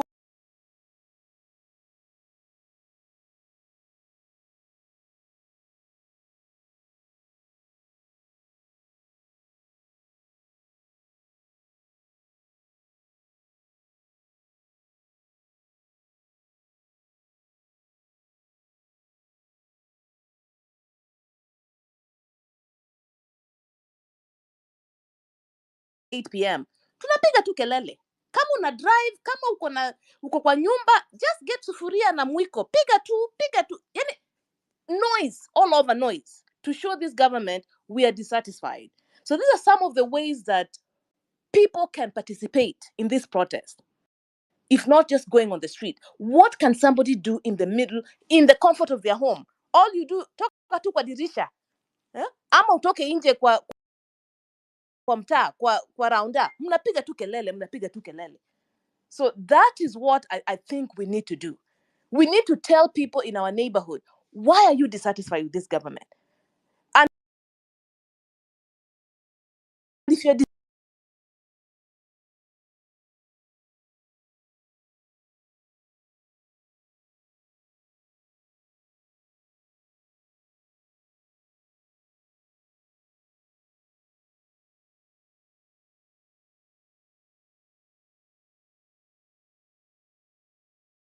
to this government. Thank you. Okay, thank you so much for that and for your contribution. So I'm going to bring in Wakili. Her name is Acheng Ocheng.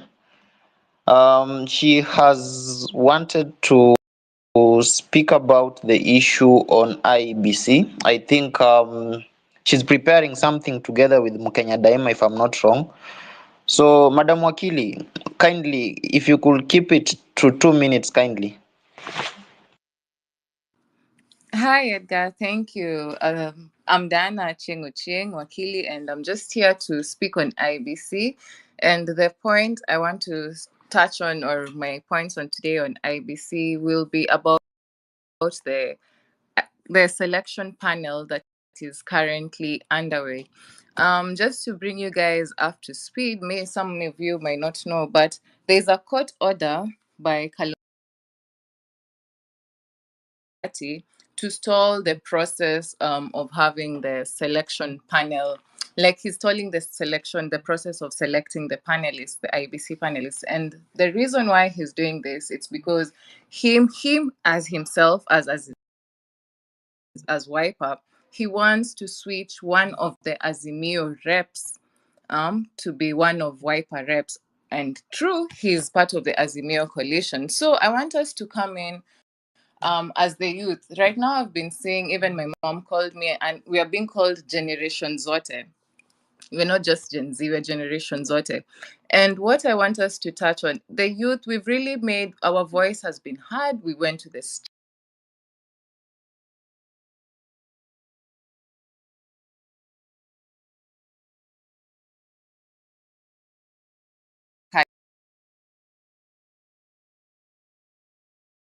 Sawa.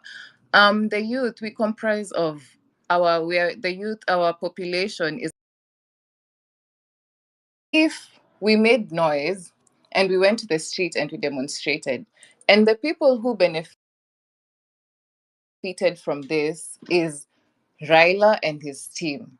Yeah, they got all the CS positions, and us, it's like we were just left there hanging. They're not listening to us. It's now they've united. It's the government of Kenya versus the people, not the government of Kenya. It's the government versus Kenyans. Yeah. So my point is, if we have a very strong voice, but we need to sit at the table, or we need to have people at the table where critical decision making is being made, because there's no way that we can trust. We are saying, okay, there's selection, there's LSK, there's the parties, there's ISPAC and everything. There's no way we are still going to allow these same people that we have no trust on to have our best interests at heart. What am I saying? All I'm just trying to say right,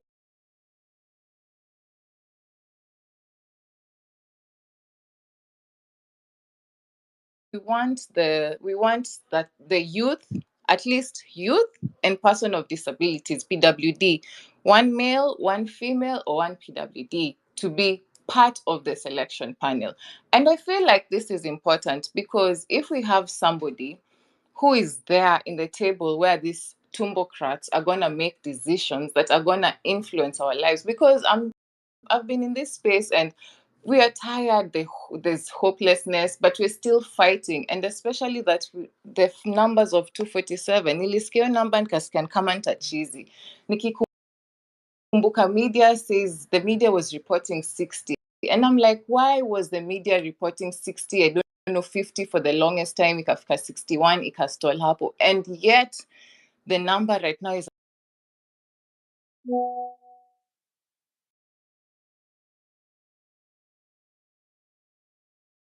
up. And Ruto is a strategist.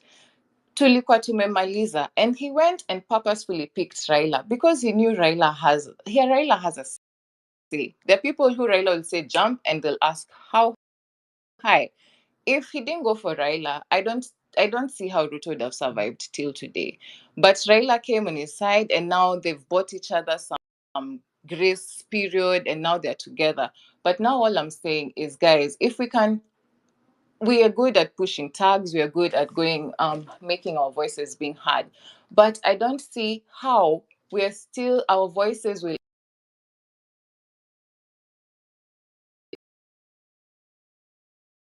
too many. If we can have people, our people who we can front, 3 names that we can front based on that petition, so that at least as that selection panel is going on, it's just not fully influenced by people who already have a say. LSK, I have so much faith in LSK and as Faith Odembo as the president, but I cannot say I have faith in all the rest. Yeah? And by that, how many people? I've just minus 1 LSK. Is it 1 or 2 positions? That leaves 7. So those 7 are going to influence the commissioners. That's the petition that's being tabled, has the same plea. If we could get our own people to be part of that selection panel, because we are 70% of the population, our voice needs to be heard, and our representation, we are a movement, but this representation, we need now people to people are making decisions that affect us, because at the end of the day, the decisions that they make, they will affect the common mwananchi. They're making decisions for the common mwananchi, but if they don't have the interests of the common mwananchi at hand, bado tutachezwa. And Ruto is a strategist. He gave me an IBC tayari, anaicheza, ni vile tu hatuoni. We're good, we're planning Ruto at his own game. Haezi kakuwa na to clap all the time. Right now, if we could get people to the IBC selection panel, I feel like our voices will start having, they'll be looking at that panel and then they see those 3 youths wako, they feel the presence of the Gen Z. But wakiwa kwa hizo room peke yao, si tuna rely, maybe at times they'll have closed door meetings. You don't know Ruto is sending who with who na bahasha gani, Mr. Bahasha na bahasha zake kubwa. You know, all this is influence, and this influence is going to the topmost thing, the IBC. This is our bet, guys, because just imagine the rage that you're feeling right now, and we're in 2024. Thank 2027, you. imagine wakituibia kura, haitakuwa kitu poa. All right. So the selection panel, guys, if we can push to have people, the petition will be there tomorrow in Parliament. All right. And if it can work, it will be really good. That's all I had to say. Thank you very much. Edgar, please ensure that speakers are not going beyond time so that everyone can speak. What was he saying at yours? Mimi ni small wig, I'm what? No, everyone should speak whatever they want to say, as long as it is building towards whatever objective you want to achieve. 2 minutes maximum, and then you give someone else the mic. And if someone spoke last week, don't give them the mic. Okay, thank you so much, Asante Achieng. So I'll move to Nick.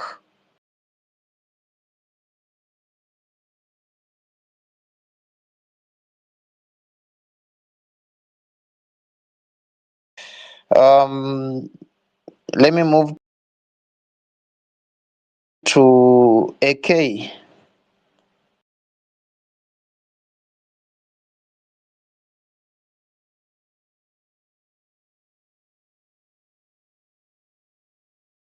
And just offer my a bit of advice about this space was the amount of people here. And I think that's important. I think everybody can do their part to come together in spaces like this and learn from each other about the cause, about, you know, August 8th. And I think that's one way of doing it, and that's the way people can organize and come together. Like, you know, the United States, how they can organize protests and get movements together, different places like that. It's just a lot of that comes from people connecting online first. And I think it's effective when you have the momentum of the people coming from spaces like this where, you know, you have that connected togetherness, the shared beliefs and the shared perspectives, but also learning people with different perspectives that both believe in the cause. So I think that's important. I just wanted to come up and say, you know, I posted a post here in the with a little bit of references from some of the comments. I used Grok AI to make it, to just kind of give a quick description for people who don't necessarily know basically what everybody's talking about. So, and then I did also go and make a picture with AI just to demonstrate some more visual ways of getting people's attention. And I think that's, to me, what I try to do with different causes that I go around using X. It's a great platform, and it's only growing in its ability to connect the people against exactly what this cause is representing, which is rising up against corruption in the best.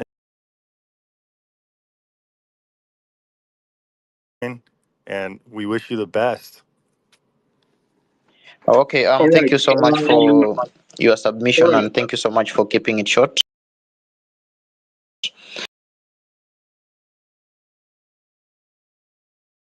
Hello, Edgar. John Osebe a chance. John, how are you?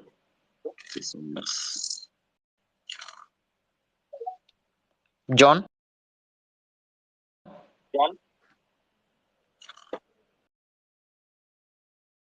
Speak. John, can you hear me? Hello, sir. I can hear you. Hello, Okay, Edgar. I'll move Edgar, can you hear me? to Keoti Sonko. Edgar, can you hear me? Hello.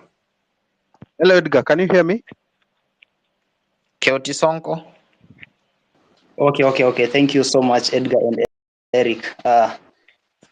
Nachukua fursa hii kwanza kuwashukuru. The last week I was here but I was unable to speak. I don't know what was happening with my device, but today I'm here and I want to report to you guys that David Mugonyi of the CAK is currently meeting the editorial chiefs in the media sector and has already threatened them. So the editorial sector will face it rough because the advertorial chiefs have decided to sleep with the government. So guys, I'm giving you this information because currently the media, I mean the local media, the TV stations, the radio stations have already been compromised, and there was a time they were even threatened that they shouldn't cover the protests. So that is what is happening, and of course they have also barricaded the stops along the ways from 6 kutakuwa na ile msako, but still we are not going to give up because we really want each and every person to come in CBD, yeah, and our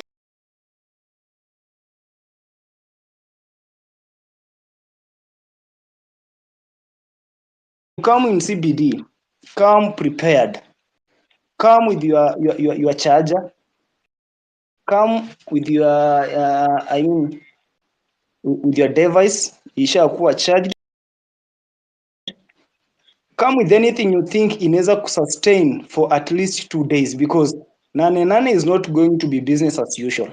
We have been crying here and there, but the government, they have not listened to us. The other day when I spoke to one only William Ruto on the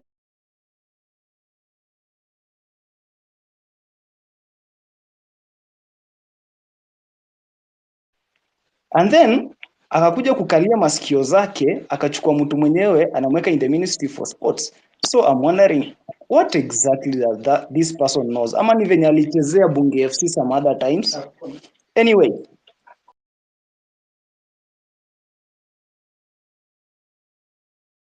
and I thank all of those who have been attending those sessions. I was in Mombasa just like Ochi said the other day, and I met a few mamas walikuwa hapo Shanzu. These mamas had attended the meeting ya Ruto, and they were telling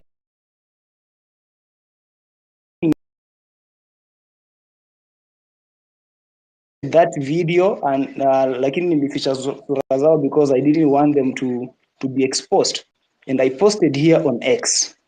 So just yako nayo, it's a paid crowd, yeah. So how watu hata si ati they are chanting Ruto because they feel like he's the best leader. They are chanting because they have been paid. Na hizi vitu zinafanya afford kuacha kuenda because at least akienda hapo atapatiwa shilingi 200 akuja anunue unga na imsustain. Just like the other day Eric said ye alilelewa na miwa. Ye mimi nimelelewa na changaa bwana, yeah? Na I don't want my children and my grandchildren to go through what I've gone through.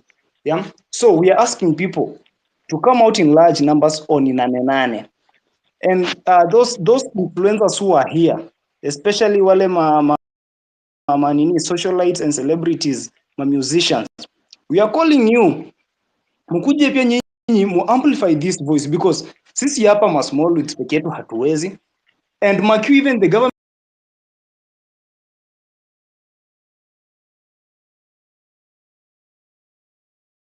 wanagongana left, right and center. So guys, I think we should end all those hizo mavita tumekuwa nazo hapa TL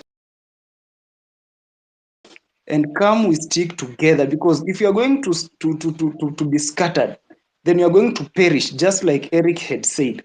So wale mko TikTok, Facebook, Twitter, here on X, I mean, Telegram, Instagram, Instagram, WhatsApp. Usiwahi lala kama haujongelesha at least watu 10 kuambia tarehe 8 mwezi wa 8 tuko nje hadi masaa 8 za usiku. Usiku wa manane. Anyway, thank you so much Edgar.